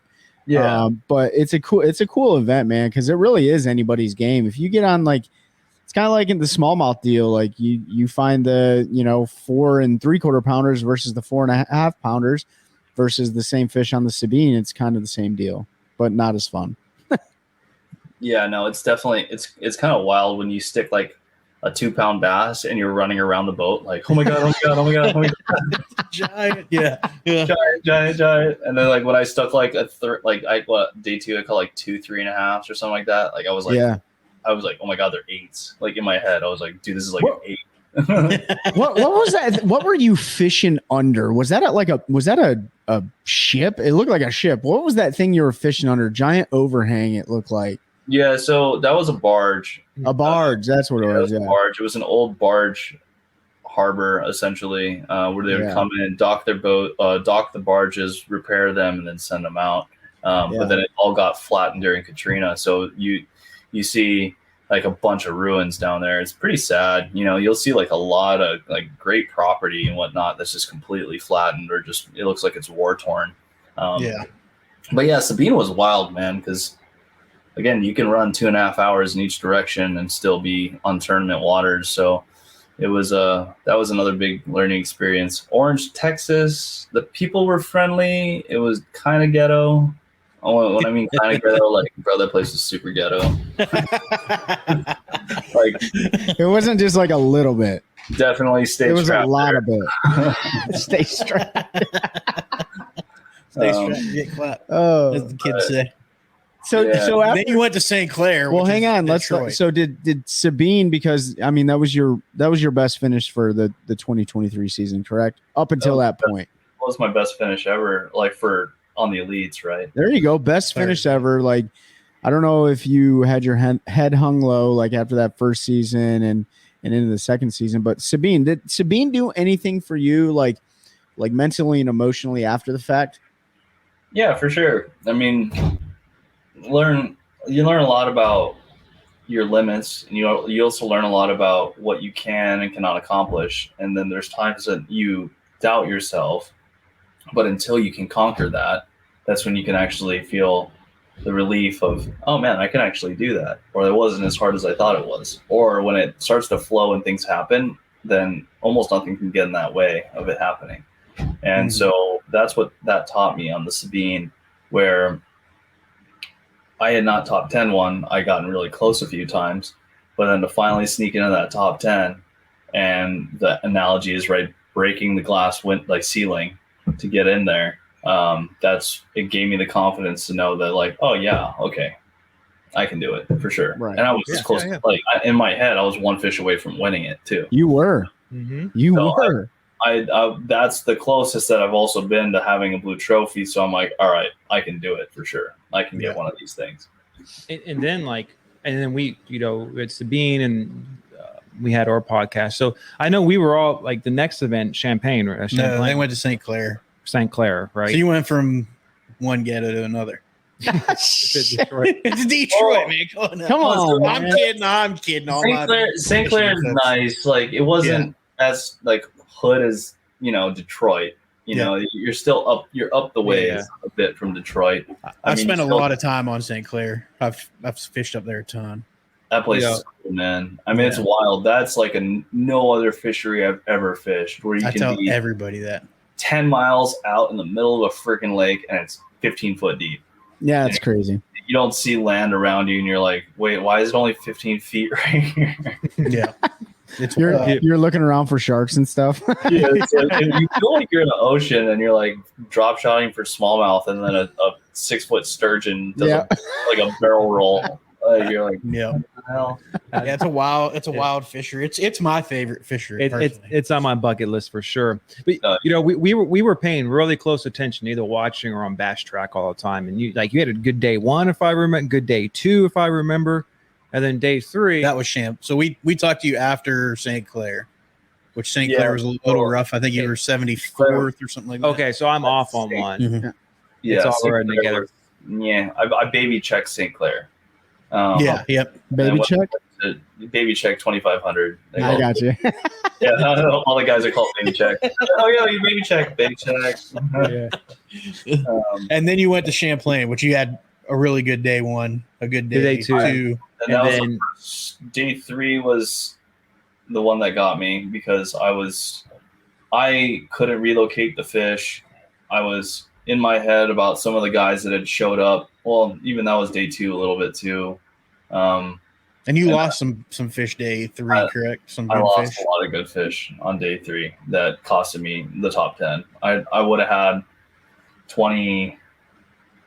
I would have had 20 and some change, or at least. And just by, and it was one of those deals where you can be on the right fish, you can be on the right pattern, and then it just doesn't happen. And so it's fishing. It's fishing, man. And so I just had to kind of let that go. The fact that I was able to check, I was like, all right, at least I cashed a check. At least I'm not completely out of it now. Like, it wasn't like a complete, like, all right, St. Lawrence is like this is just going to be some like loser lap, Like, I was like, well, I still have a shot. It's a long shot, but there's still a chance, So you're saying there's a chance. You're saying there's a chance. and you answered the question I was going to ask going off that, because I was like, how did you approach that? Especially because you were on the fish, and things happen and it didn't work, and but it sounds like you kind of let that go and just went into the St. Lawrence, focused on.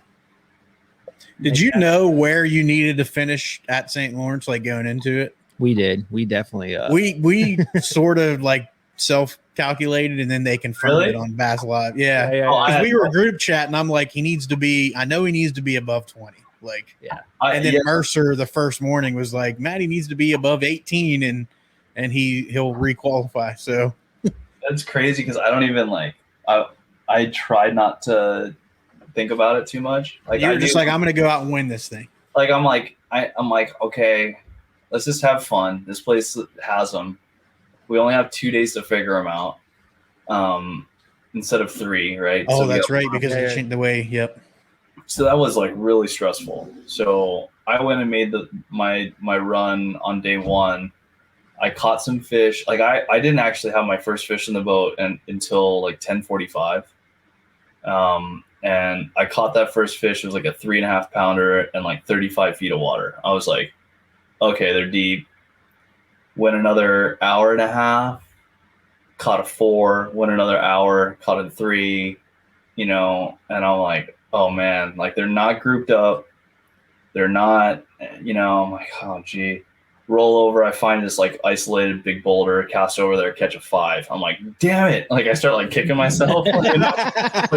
like I seen 2 on the boulder, and I'm like, man, they go down like ding. I'm like, And as soon as I set the hook on it, I was like, frick. I was so pissed.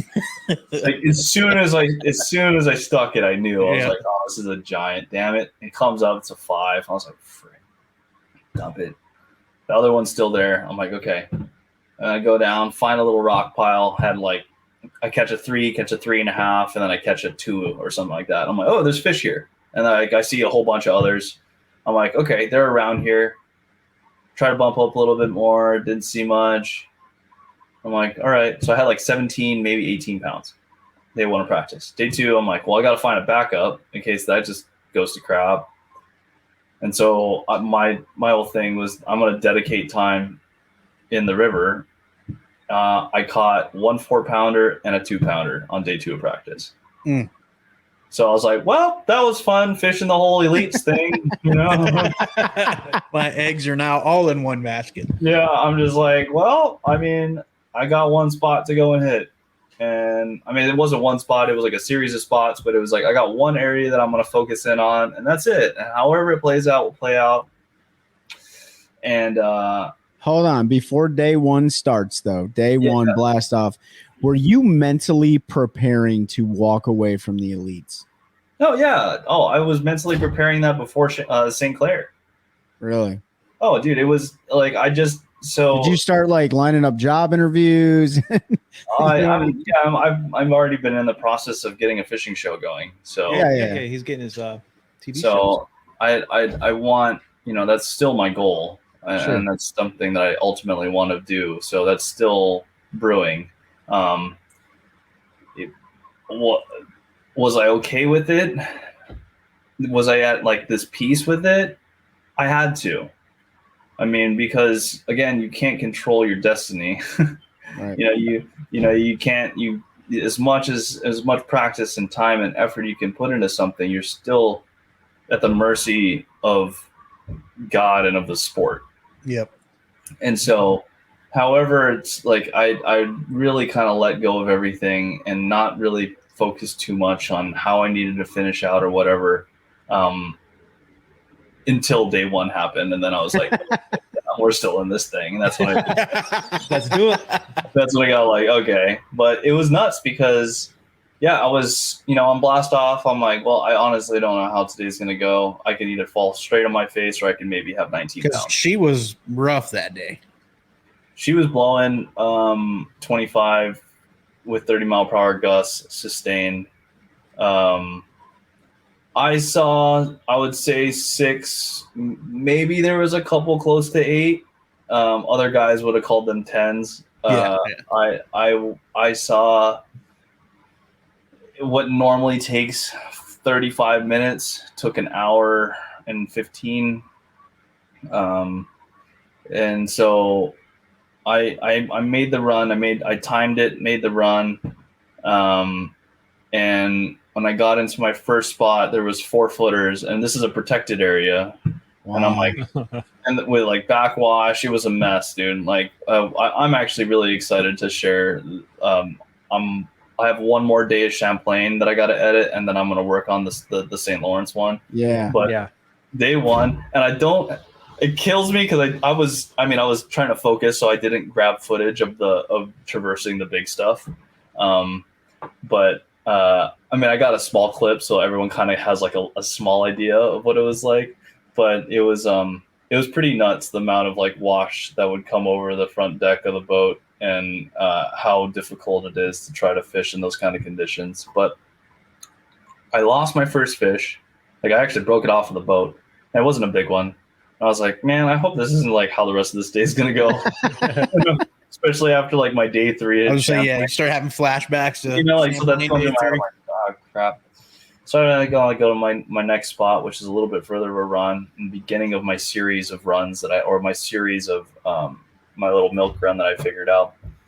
And I catch a 3, and I was like, all right, like, not what you need to win, but like a fish, and I catch another one. I'm like, all right, I got 3 fish in the boat, like they're 3 fish for 7 pounds, but whatever, So right on the next spot is that my boulder, fire over to it, like high 4-pounder.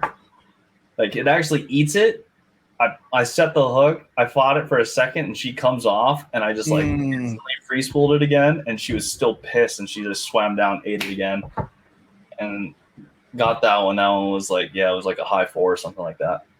And so I was like, okay, all right, like something's telling me to bump out and fish this other little spot. So I bumped out and fished this other spot, caught a 3.5. I was like, all right, cool. Let's go check in on my my other little rock pile that I had with like a lot more fish around. Start fishing it, I catch another 3.5, and I'm like, all right, I got like 17 pounds. I'm like, this is already doing better than I thought it was. Like, all right, like I got a limit. Like I'm stoked. Far out is like an 80-foot cast. I see a giant just like suspended up high with like 2 others around it. I fire over to it. I stick it. I get like a couple cranks on it, and it goes rocketing out of the sky, and it's my PB. It's a 6 1/4. Oh wow! And I'm like, oh my god! It's like freaking out, you know.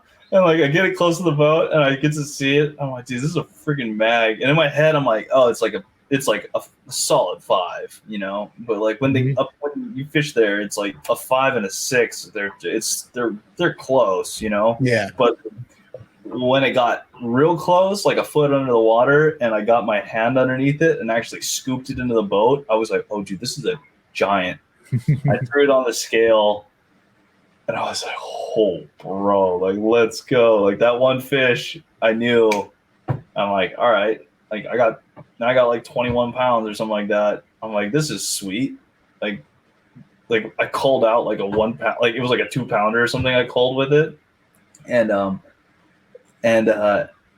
I catch another high 5, one like just shy of 6 off the same pile, and I'm like, dude, what the heck? Like I only caught like 3s and 3.5s. Like this is insane. And I'm like, okay, like I got like 23.5 pounds or something like that. I'm just going to go fun fish. I need to go expand on this area. I don't want to beat this stuff up too much. So I left those fish and I just kept going and managed to catch another 5. And I mean, however it shakes out, I don't want to give away all the details because you guys can see it on my YouTube. Yeah. We're going to watch it. We're going to watch it for sure. But then, yeah, call up, and I think I weighed 25.10 on day 1, sitting in 6th place, tied with Kyle Welsher, and I was like, oh, dang. Like, all right. Like, we in this. And I knew that, I don't know. I'm like, okay, well, maybe they'll still be like, I know now, okay, for sure this is my area. I'm not going to stop short of it where I did and I lost a fish. I'm like, I'm just going to go straight to my area. I'm going to let my first, the others, like it was actually my second spot on my milk run rest for an entire day. And I went straight to my spot where one, I had the big boulder, and the other one where I had, it was like a rock pile with all those fish, and I caught the 6 on. I go through, you know, start picking them up. And day 2 managed to scrape together, I think it was like 19 something. It was like high 19. It was like 1910, or I forgot exactly what it was. It could have been 20. I don't know. Yeah. But you, it was 19 something, I believe. That fascinates me, managing your areas and fish, because like obviously day 2, you knew it wasn't as good as your day 1, and you avoided some spots. So was there any temptation to deviate from your plan to go over to? Well, no, because I'd only caught like a couple 3s and a 4 there. Oh, okay. So like it wasn't. I went back to the area where there was like the 6s, right, or the Oh, okay, yeah, like the 6 and the 5. So I was like, I'm gonna let that other area sit and rest, and I'm not gonna even mess with it. I didn't even see any other boats near it, so I knew that I had this spot all to myself. And the great thing is I didn't have anyone else really in my area. I saw Brian Schmidt, but then he only had like 18 pounds day 1. So I was like, all right, at least I know I'm on a better class of fish, even though he's kind of close to me. And then I didn't see him for the rest of the day. And then I knew day 3, I was like, well, I might have to go fish new water because I think I'm out after having that bag on day 2, I was like, this wasn't another 25-pound bag, you know, like I saw some other fish, but like I might have to go and expand even more because this area might be out. Before the cutoff, Johnny's like, dude, I'm not going to make the cut, but I have some fish here. Excuse me. Nice. And so rules with bass, as long as amongst competitors, as long as you can share a spot, as long as there isn't been an official cut has been made. And so I got the stuff. I was like, okay, cool. And it was funny because it was a spot that I had found too, but I was catching tiny fish off of it during practice. And I guess he came in there and I think bigger fish moved in, but not giants. They were all 3.5s and 4s. And I'm like, okay, well, plan B, if I really need to, I'll go and hit that. I get a call from Steve Bowman at like, I think 6:00 at night.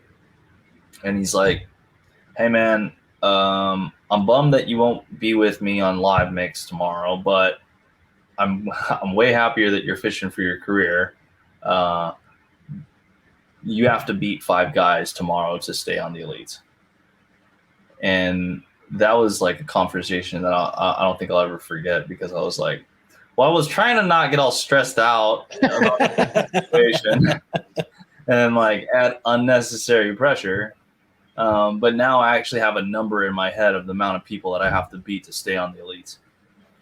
And he's like, you need to move up 5 spots. You're in 19th place. You have to finish in 14th to stay on. I'm like, all right. So in my head, I'm like, I got to bust a bag. I can't just like catch another like 19 pounds because that's not going to cut it. Everyone's bringing in 19 pounds. So I'm like, all right, whatever. It is what it is. So day 3, as I'm heading out, I think that's when it got really emotional for me. And that's when everything really like kind of like sank in, because I realized at that point, this might be my last day as a professional angler on the elite tour. I'm like, this might be my last day competing. This might be my last blast off. Like, I'm just going to enjoy it. And I got the same amount of emotions that I did during the final day fishing on the Ouachita River for the Bass Nation Championship than I did for just trying to requalify on the last tournament, like on the semifinal Saturday on the St. Lawrence. And basically almost brought me to tears during blast off when, you know, Mercer announced the name and everything, and I started heading out. And it was nuts, man. I had this like overwhelming, like it was like a flap jacket of weight, of pressure and weight and all this stuff. I'm like, man, like I'm not a super religious person. I do have faith, and I also have like a set of morals and values that I follow. But I said a prayer that morning, and I said, you know what, like, God, if this is your will and this is what you want me to do, and it's your intention for me to go fish the elites for one more year, like, it's going to happen. And if it's not, I know you got something better for me. So it is what it is. And then I also my buddy Jesse, who passed, I was like, yo, Jesse, you got my back today. All right, amen. Let's go. And so like I had this like weight come off my shoulders. Like as soon as I finished that, like I had this huge weight just like lift off of me. And I'm like, oh, whatever happens today happens, and let's just go have fun, you know? And it was such a it was such an important moment for me, because I was like, all right, you know? And I had a 16-year-old Marshall with me. So I had this little kid that was like looking up and like seeing like, you know, I want to fish the elite someday. And I'm like, yeah, but guess what? You might be in my shoes and your whole dream is just going to get crushed, you know? Like, it was like, you get like the whole spectrum. So it's like, he's, you know, I'm like, yo, like, help me film. He's like, okay. And so like, you'll see a lot of the footage is like him like filming. Yeah. And he gets a bunch of good shots. But anyways, we go out. I get that big relief on the way out. And I roll into the spot that I let rest. Fire over there, first fish was a 3.5. Fire over there, next fish was a 4.25. And I was like, all right, So I'm not gonna beat on them too much. I try to look around some more, and they're gone. I was like, all right, we're out. Pulled the trolling motor, left. It was like a quick half an hour stop. I was like, sweet, we got 2 good fish in the way. Went over to my big rock. Hit the big rock, reloaded. I cast it over to it. Went down. They left. I was like, dang it. I'm like, I don't know if it was that one fish that I pricked from a couple days ago. He came back. He's like, nah, I know that has it on. I'm not. But he left. I went, kind of expanded on that area a little bit and ended up catching like another 3 or something. And then my plan in my head was to fish till about 11, try to get about 19, 20 pounds, and then go move to the stuff that Johnny and I shared. And I'm like, well, let's just see. So I start going down. I hit the rock pile with the 6s, right? I managed to catch a 4, and then another 100 yards down, I catch a 5. And I was like, oh, okay, maybe there's still some fish here. Go down another way, catch another 4.5. And I was like, okay, shoot, like, you know what? Maybe I won't leave. And I think that was like the best decision, because I stayed I stayed until, I think it was 1. Yeah, it was 1 o'clock.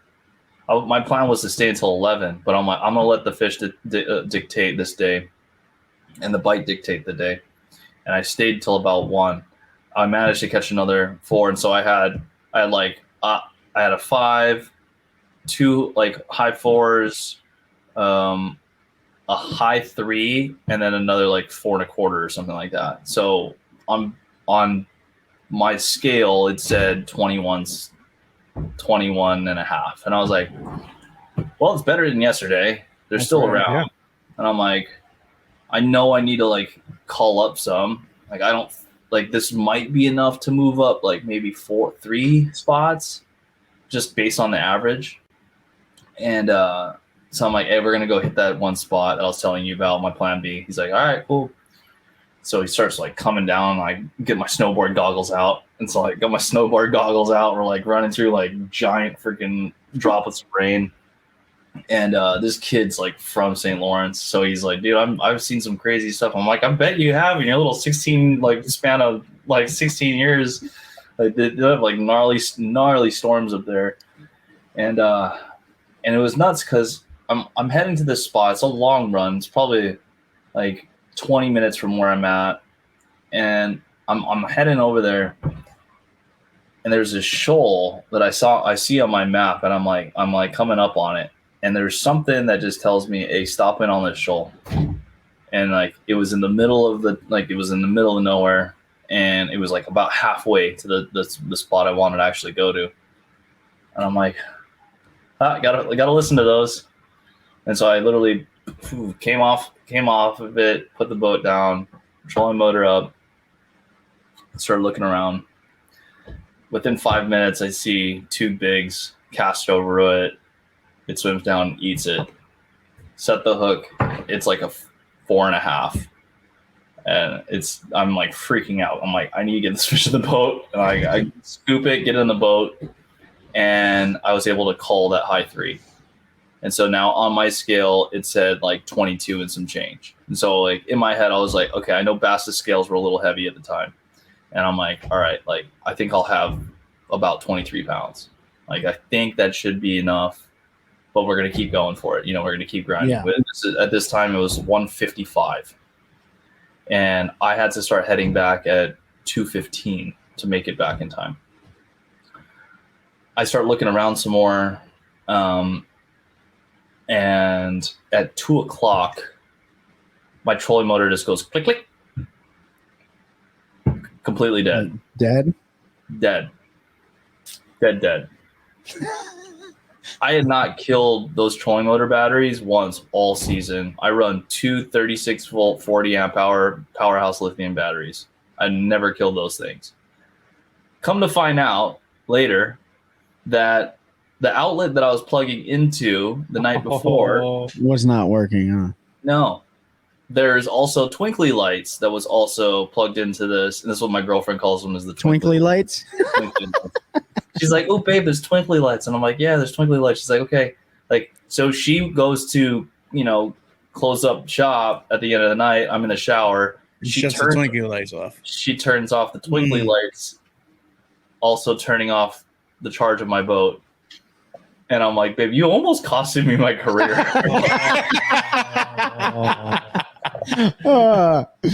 Twinkly lights killed your dreams.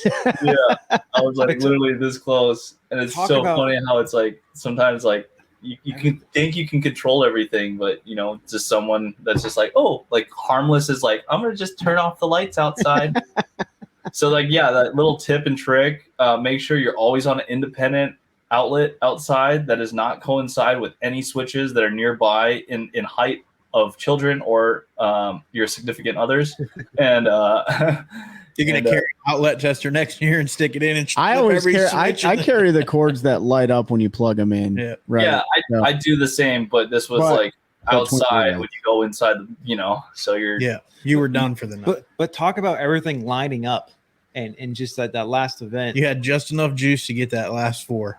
Literally just enough juice to get to that last fish, and I pull the trolling motor, I put my jacket on, and I picked up my drop shot rod, and I fire over my big motor, and I just start idling.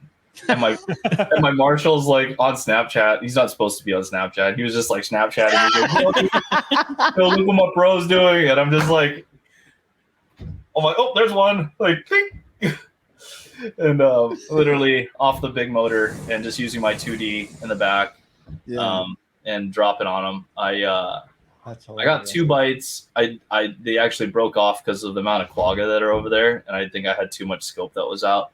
But I had what I needed. Was able to get back in time, and it was still emotional for me because I didn't know, if I had enough. And it's kind of funny that I had mentioned Greg DePalma in the beginning of the podcast today. And he's grown to be like one of my good friends on tour. And he goes, "Yo, dude, like, how much do you have?" And I'm like, I think I have like 20, like on my scale, it said 20, like 22 to 14. And he's like, "Dude, I'll dump my fish right now if that means like you're going to stay in next year." Because we were so close in AOI, He's like, "Dude, like, because I needed to move up, and he would have been one of the guys that I needed to beat to solidify my space."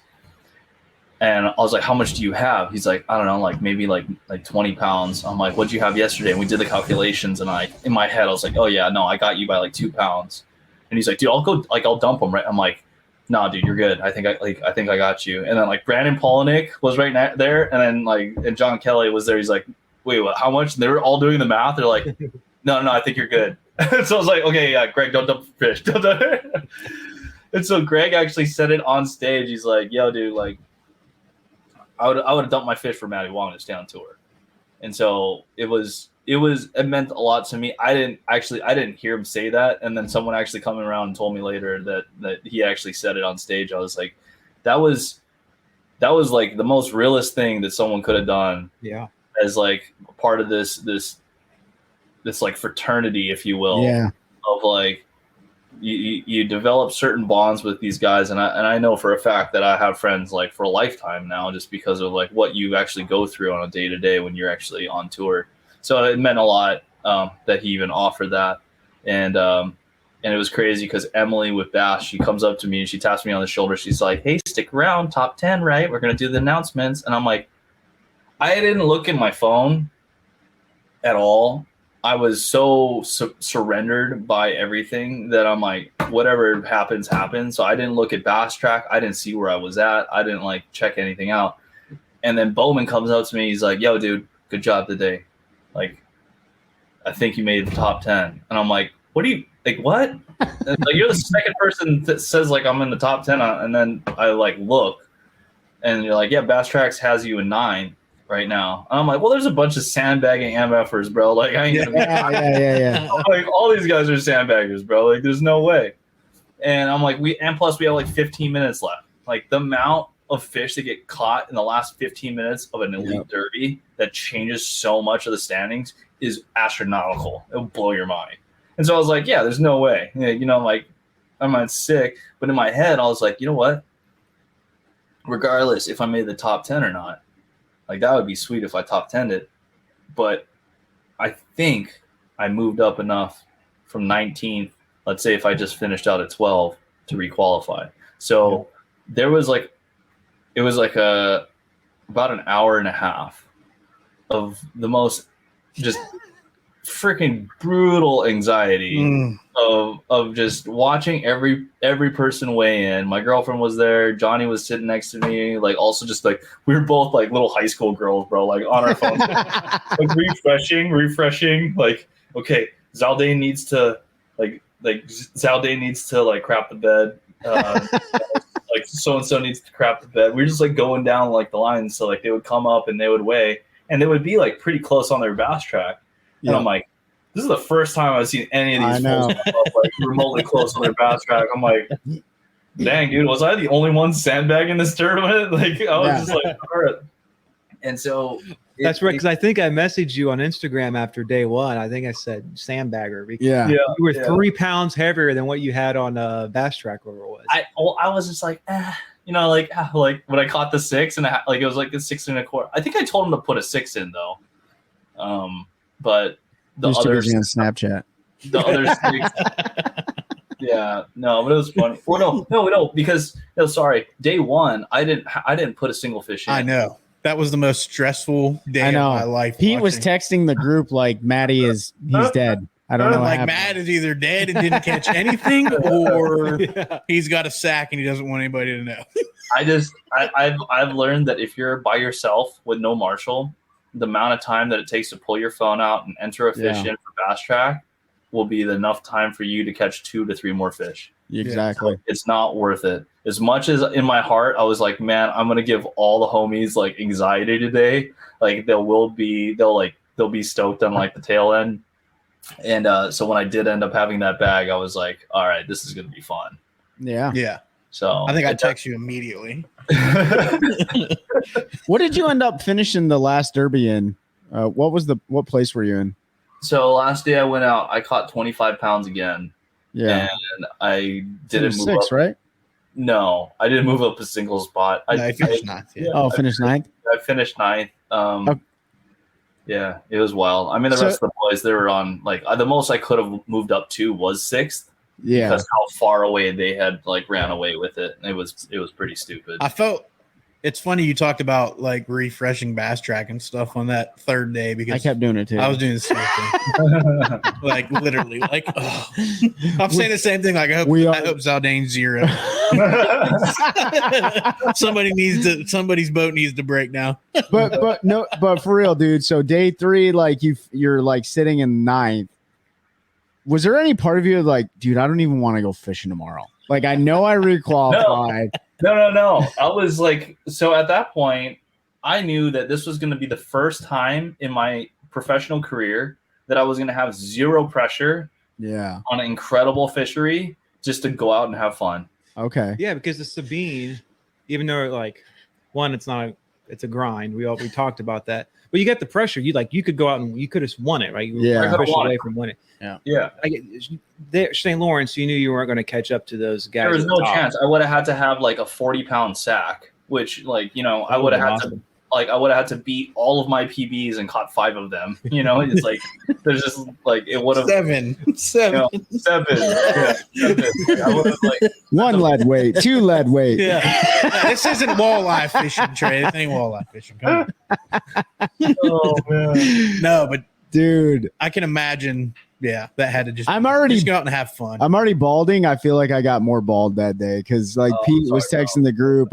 I don't usually watch. I'll catch it, you know, but usually I like to watch the highlights and stuff on YouTube. I don't watch it at work and stuff. But I did that day. I had it pulled up, and I was like, man, this is a scary situation. And you talk about like people not sandbagging. You sandbag the entire year, the whole time. until that day 3 when you put your actual weight in. And I'm like, Bass Track says 22, so he probably has another 25 and a half pound bag. Yeah, day 3, I think I rolled in. It was like 23-14 or something like that. Yeah. So yeah, that was pretty nuts. And then on the last day, I was like, all right, we'll get it close. I don't want to sandbagger too much anymore. You don't don't want to be that guy too, because like no one likes the sandbagger, but everyone also likes to be the sandbagger. Right. Yeah. Hypocrisy at its best, man. Yeah, exactly. It is funny. There's a couple guys who have Gone a little bit heavy. they've gone heavy on their own scale, and Yeah. I know a couple of those guys. Yeah. I've done that on an event. I forgot which event it was, and I was so surprised when the fish hit the scales that it was under the weight that I put in, that I was like, I think it was Lake, and I was so bummed that I was like, I'm never weighing a fish with the cold clip in their mouth, because I seen other guys do that, like weigh it with the cold clip. They're like, oh yeah, this is about like what it's going to come out to, and you get like a closer like guess, I guess, whatever it's going to be.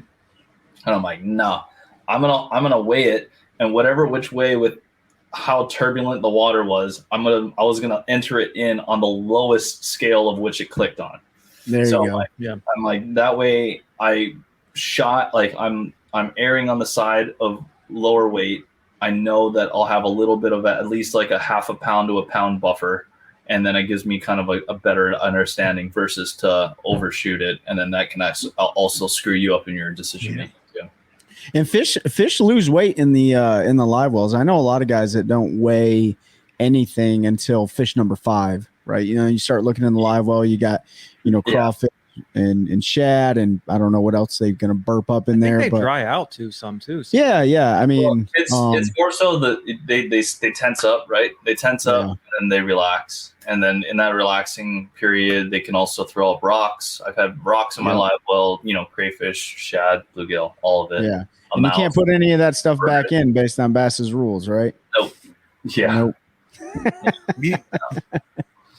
But I wanted to ask.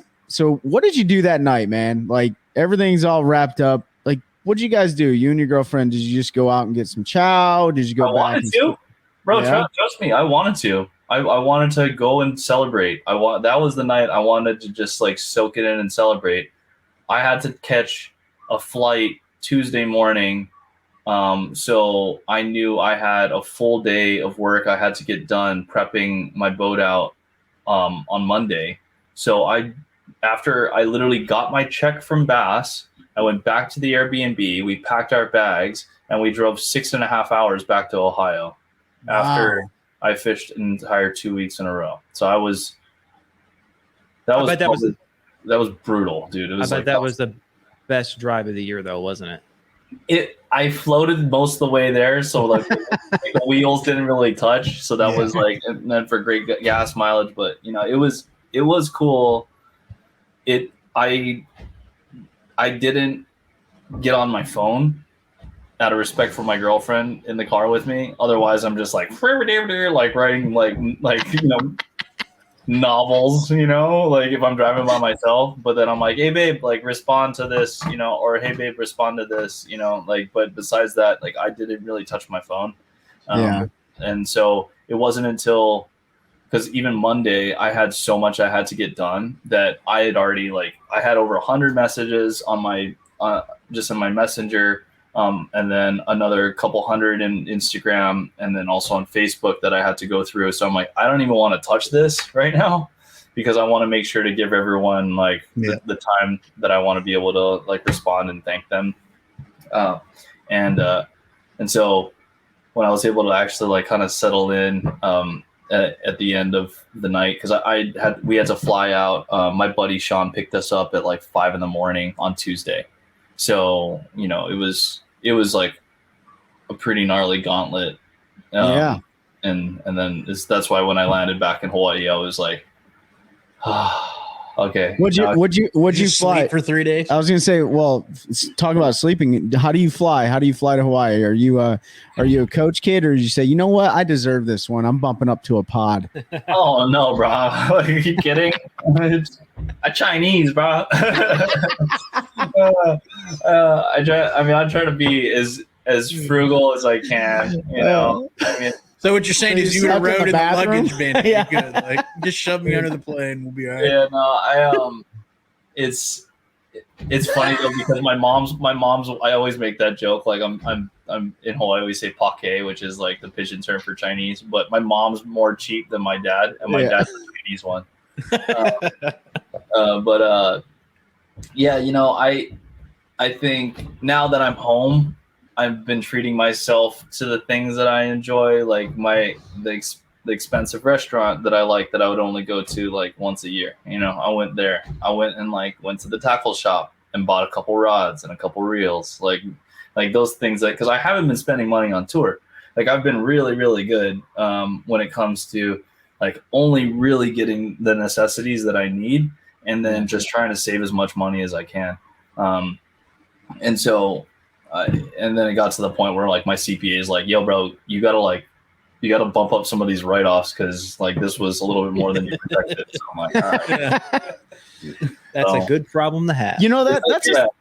That's a serious question. I know we've been going for a couple hours, and I mean I could talk to you all night for sure, but just on the financial side, how does it do you guys, a lot of you guys on tour and stuff, do you invest into like a Roth or some sort of 401k or whatever the case may be? My business is set up in Texas, which is technically my residence right now. And so I have a CPA that works for me in Texas. I also have an account with Edward Jones in Texas. And so I have a Roth IRA set up. I don't have a 401k set up, but with the Roth, it's great because then I can like defer, 60% or whatever it is, and then not have to, I forgot exactly what. So everything goes in before taxes or after taxes. Like a lot of folks don't think to do that, and then you're 90 and you're like, uh-oh.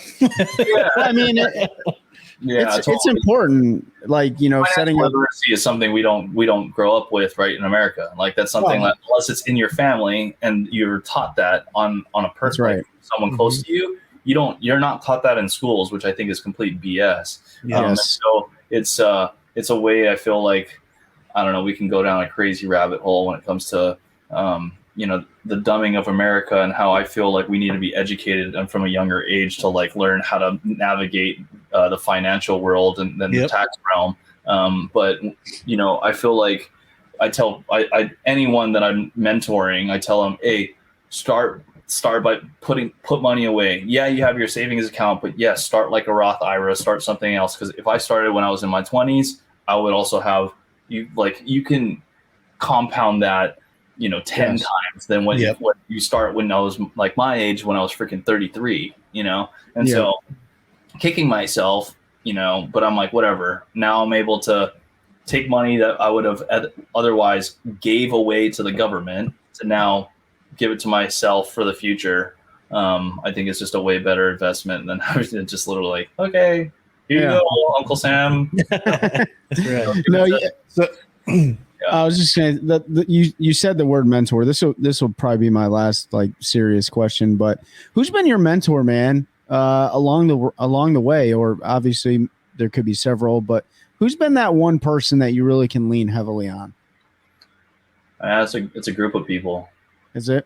Yeah, it really is. I don't think, it's funny because I have friends in Japan. And I know like Taku is like this. He has like they calls him their master. And it's like, oh yeah, my master, master so-and-so son, like that's the person that really taught him or whatever.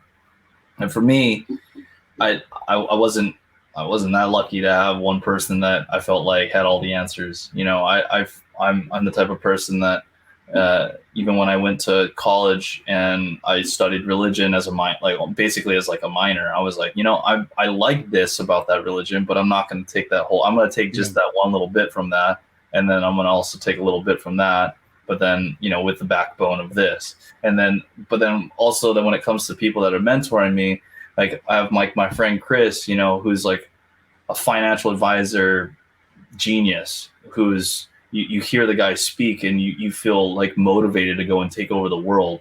and you're like, bro, I was just on the phone with you for half an hour. Like, well, like this is insane, you know? But then from someone like that, you know, to my dad, who's taught me a lot about my business knowledge throughout my life, because he's an entrepreneur. And then, you know, people that on the other side where it's more so emotional knowledge. So my mom, when it comes to emotional knowledge, and then also other people that are in my life, because I feel like to be more well-rounded, you not only have to be financially intelligent and, you know, on an educational standpoint, but then you also have to be emotionally intelligent and in tune as well. Because it's not all about what you know, it's also about the people that you know, and then how can you help and care for the people that are close to you. Yep. And without emotional intelligence, there's no way that you can pick up on those things and subtleties. So I'm really grateful that I also have like a really core group of friends that are actually my filmmaking friends. Went back to my filmmaking days, and we always check in on each other, and we always say, like, one, it's like, I appreciate you guys, one, but two, hey, what are we doing to better ourselves?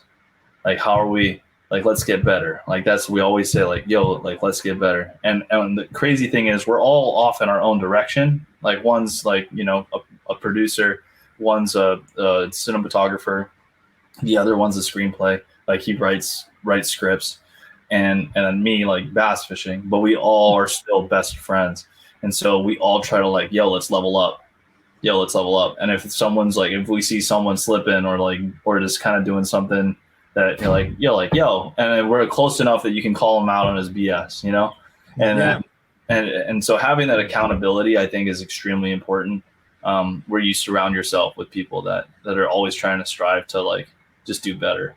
And whatever that is, it doesn't have to be like, yo, I'm just trying to do better because I want to make the most money in the world. It's like, no, I'm trying to do better because, like, I'm like, my girlfriend, for instance, she inspires me all the time. She's like, okay, I'm going to go volunteer this week. And then next week I'm spearheading this organization meeting. And I'm like, how do you, like, get this time, like, you know, that motivation to go out and just selflessly give your time away to go and, you know, do beach cleanups or whatever. And so right. I've learned a tremendous amount from her as well. So I feel like I'm very grateful to have a decent list of people that have mentored me throughout the years, and still do. And I think it's important that everyone kind of keeps a group of friends that that are all trying to progress in their life and not try to be stagnant. And I think it was like a Winston Churchill, like, quote or something like that. Like, a man is defined by the fellowship he keeps. And I think it doesn't hold, like, that holds so much validity. And I try to really live by that, because, you know, if you're running around with a bunch of dudes that are just trying to, like, get drunk all the time and, like, burn shit down or whatever, like, like, versus, like, guys that are like, yo, like, I'm trying to get better, whether it's like, I'm just trying to get better at fishing, like, I'm just trying to get better at this, like, it's as long as you're surrounding yourself with people that are just trying to, whether that's bettering the people around them in their communities, whether it's bettering their own skills, or if they're just trying to help other people, bro, like, that's just what I like to encourage, and at least what I'd like to keep close to myself. So no, man, that's good stuff. I always tell the guys, like, hey, if you're the smartest person in the room, you're in the wrong room. You need to find another room, right? Oh, 100%. And so that coincides with what you were saying. I appreciate it, and this is going to be good for the younger crowd to listen to as well. I will say, if you're in this room, it's not hard to be the smartest one. Ben probably took offense to that. No, I'm just kidding. But all right, let's get a little less serious. So the 2024 schedule's out. You're obviously fishing again. What lake are you most excited about? And I'm going to say, let me guess. I would say Fork, because you're going pre-spawn and there's probably going to be a big bait bite. I get nervous with that stuff. Yeah. Because it's what you like to do. It's like superstitious. Like, you don't want to say anything. Yeah, I don't want to say it, because I can go there and I'll be on a drop shot bite. The good news this year, unless something crazy happens, you probably won't need to do a lot of bed fishing. Yeah. I am so grateful. Yeah.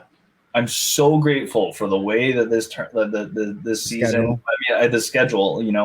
I knock on wood. I need to find something. There's a bunk bed right there. I got you.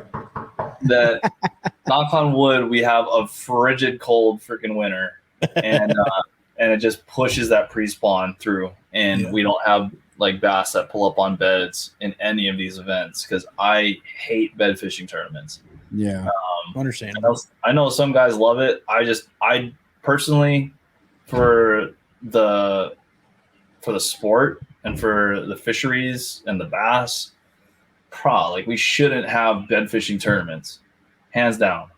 And even if it's like weigh release, it's still a bed fishing tournament. You're still pressuring a fish that's trying to spawn and reproduce, and the amount of pressure that you put on those fish and the amount of stress that they go through, it just doesn't make sense if we're trying to prolong the life of the sport. So right. I know some guys will like say different, well, but I'm like, whatever. That's how I feel, and that's my personal opinion. So suck it. But as America, you're allowed to have a different. Well, that's when that's finding the healthy balance between entertainment and conservation, right?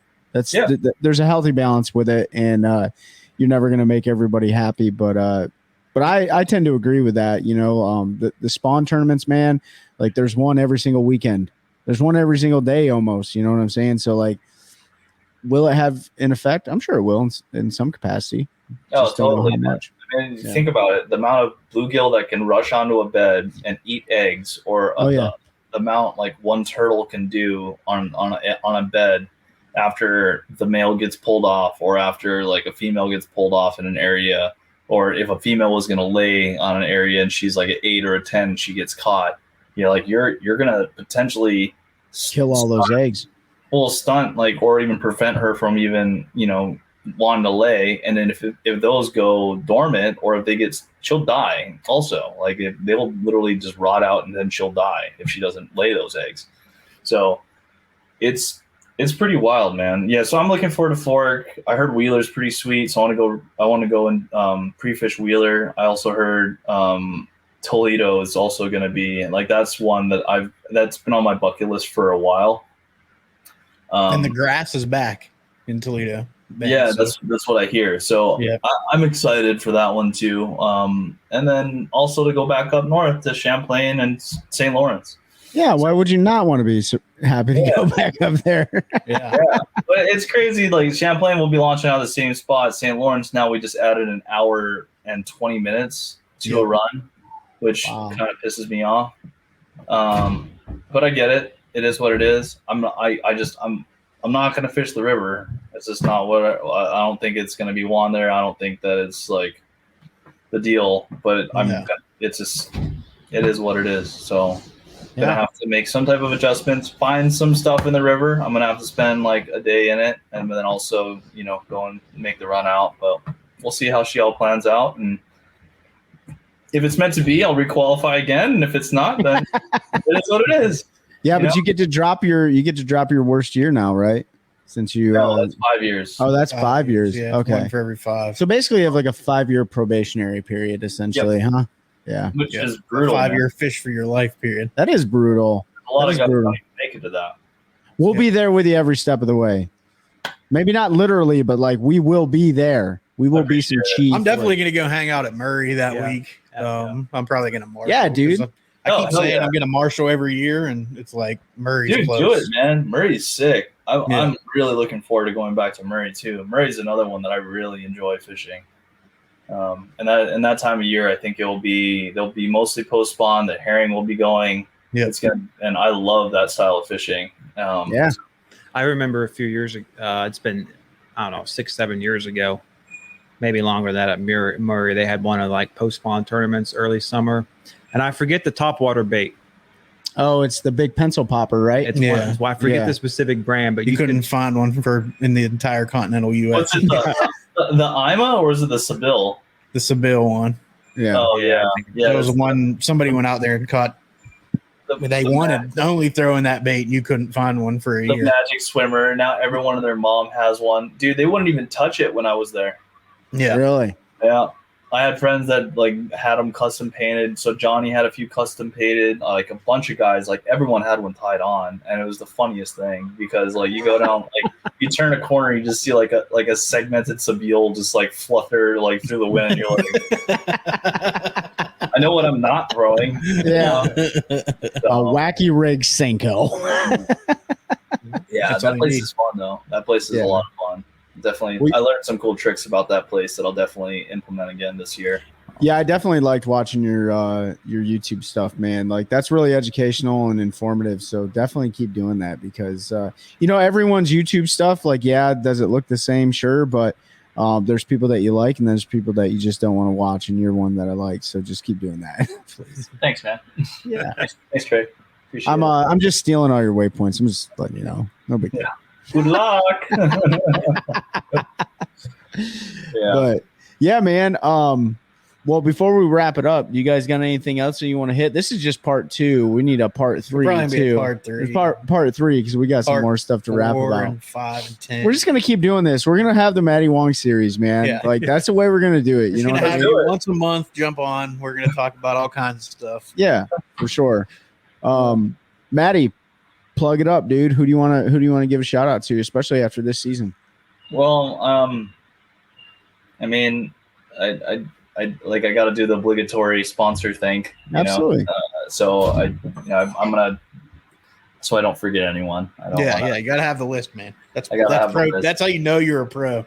Well, yeah, because like I've definitely done this before, and I'm like, dang, dude, this is like not good. But okay, so Mega Bass for sure. Like the top, I would say Mega Bass has been incredible. Not only their baits, but the way that they support me, the whole crew and the whole team in Mega Bass. I wouldn't be able to like fish the past 2 seasons if it wasn't for them. So huge shout out to Mega Bass. Lateral Vision.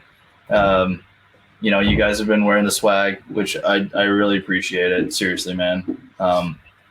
And so Lateral Vision, they were able to step up tremendously the past 2 years and support me.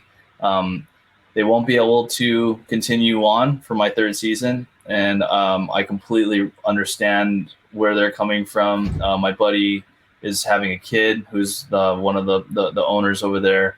And for the size of the company and what they were able to do for me, it was insane how they were able to support me. So I just am so grateful for what they were able to do. Thankfully, they'll still be able to do my personal releases. So I'm still going to do my Matty Wong capsules. I will have a spicy meatball shirt coming out. Heck yeah. So a huge shout out to Lateral Vision for being with me like every step of the way. And but then I also opens up the realm for new clothing sponsor. If anyone's out there listening, Olukai shoes and slippers. Honestly, I think the best in the business when it comes to comfortable sandals and on and off the water shoe wear. Yeti. I mean, can't say enough about how dope all Yeti stuff is. I mean, it's literally the best built, strongest like drinkware coolers and bags that they make. It's incredible. Bait Fuel and Freedom Jigs with American Bait Works. The crew over there, again, incredible team. Everyone on their pro staff is stout, and they're just a really, really good team to be a part of, and a great company. Decline and Vertra, and that's cool because that kind of like hits close to home with Decline being from Maui originally, and now they're based out of Southern California, and Vertra also, which is a sunscreen company. So they jumped on to support me. Sims outerwear, some of the best stuff ever. So if you guys rock Sims or no Sims, I mean, it's the juice. And if you rock AFCO, then I'm sorry. So you should get over to Sims. You should sell your AFCO and buy Sims, is what he's saying. I don't have that. Bastrix is a local company in Ventura, California. My buddy Brian runs Bastrix, and they've been a huge support to me. And they make incredible soft baits that are, I think that they're second to none. You can't find something to replicate it. So huge shout out to Bastrix and the crew there. Gamakatsu hooks. they're Gamakatsu hooks, bro. Japanese science and precision down to their knives that they're making now. Gamakatsu is an incredible company to be a part of, and so is Sunline. And Sunline's a company that I've been with for a really long time, and now to be on their pro staff means a lot. That's the only line that I trust, honestly, and everything that I run is Sunline. The hookup tackle, Ben and the crew over there in Arizona, those guys are awesome. If they have the biggest SKUs of megabass in the country, so if you're ever looking for any type of JDM stuff that's limited releases that you can't find anywhere else, Ben at the hookup tackle and in Phoenix, those guys will take care of you, and their customer service is incredible there too. Like I've mentioned earlier in the podcast, Powerhouse Lithium. If it wasn't for my girlfriend turning off the switch, they've powered me the past 2 years, and I've never had an issue with their batteries. I know there's a ton of issues with other lithium companies out there, all the ones that are pumping a lot of money into advertising. They just don't have the customer service, and they don't have the warranty to back it up. And more so, they don't have the quality control that Powerhouse Lithium has been able to do in their manufacturing process. So huge shout out to RJ and Bob over at Powerhouse Lithium. Electric sunglasses, the crew over there, Todd and the rest of the boys in California. You guys can take a look at my YouTube. I'll have affiliate links for all of them. So American Bait Works, I think I have like a 20 or 25% off deal. So anyone who's listening in, you want to like get 25 or 20% off, like whether it's a Halo rod, net bait, Freedom jigs, bait fuel, whatever you want, you can put in my promo code there. And same thing when it comes to electric. And then I believe I have one for lateral vision on there as well. But and then last but not least, Angler Armor, which was a kind of cool addition for this past year. And that was a security system that if you're going to go out and spend, a mortgage basically on a boat, why not protect it? And that way you have up-to-date GPS on where your boat's located. You'll have notifications if anyone opens up any of your rod lockers with an audible alarm system, as well as a alarm that will tell you whether or not your boat's plugged in or not. Oh, so nice. I had mine completely silent. I had mine silenced because I was so it doesn't work if you don't. Yeah, you were so positive. You're 100%. I was like, and I'm like, it's killing me because the majority of the year I had it on, and like this is the last one. I was like, because I had it. Yeah. So either way, but if everything went perfectly, we would have no content. Yeah. Lesson learned.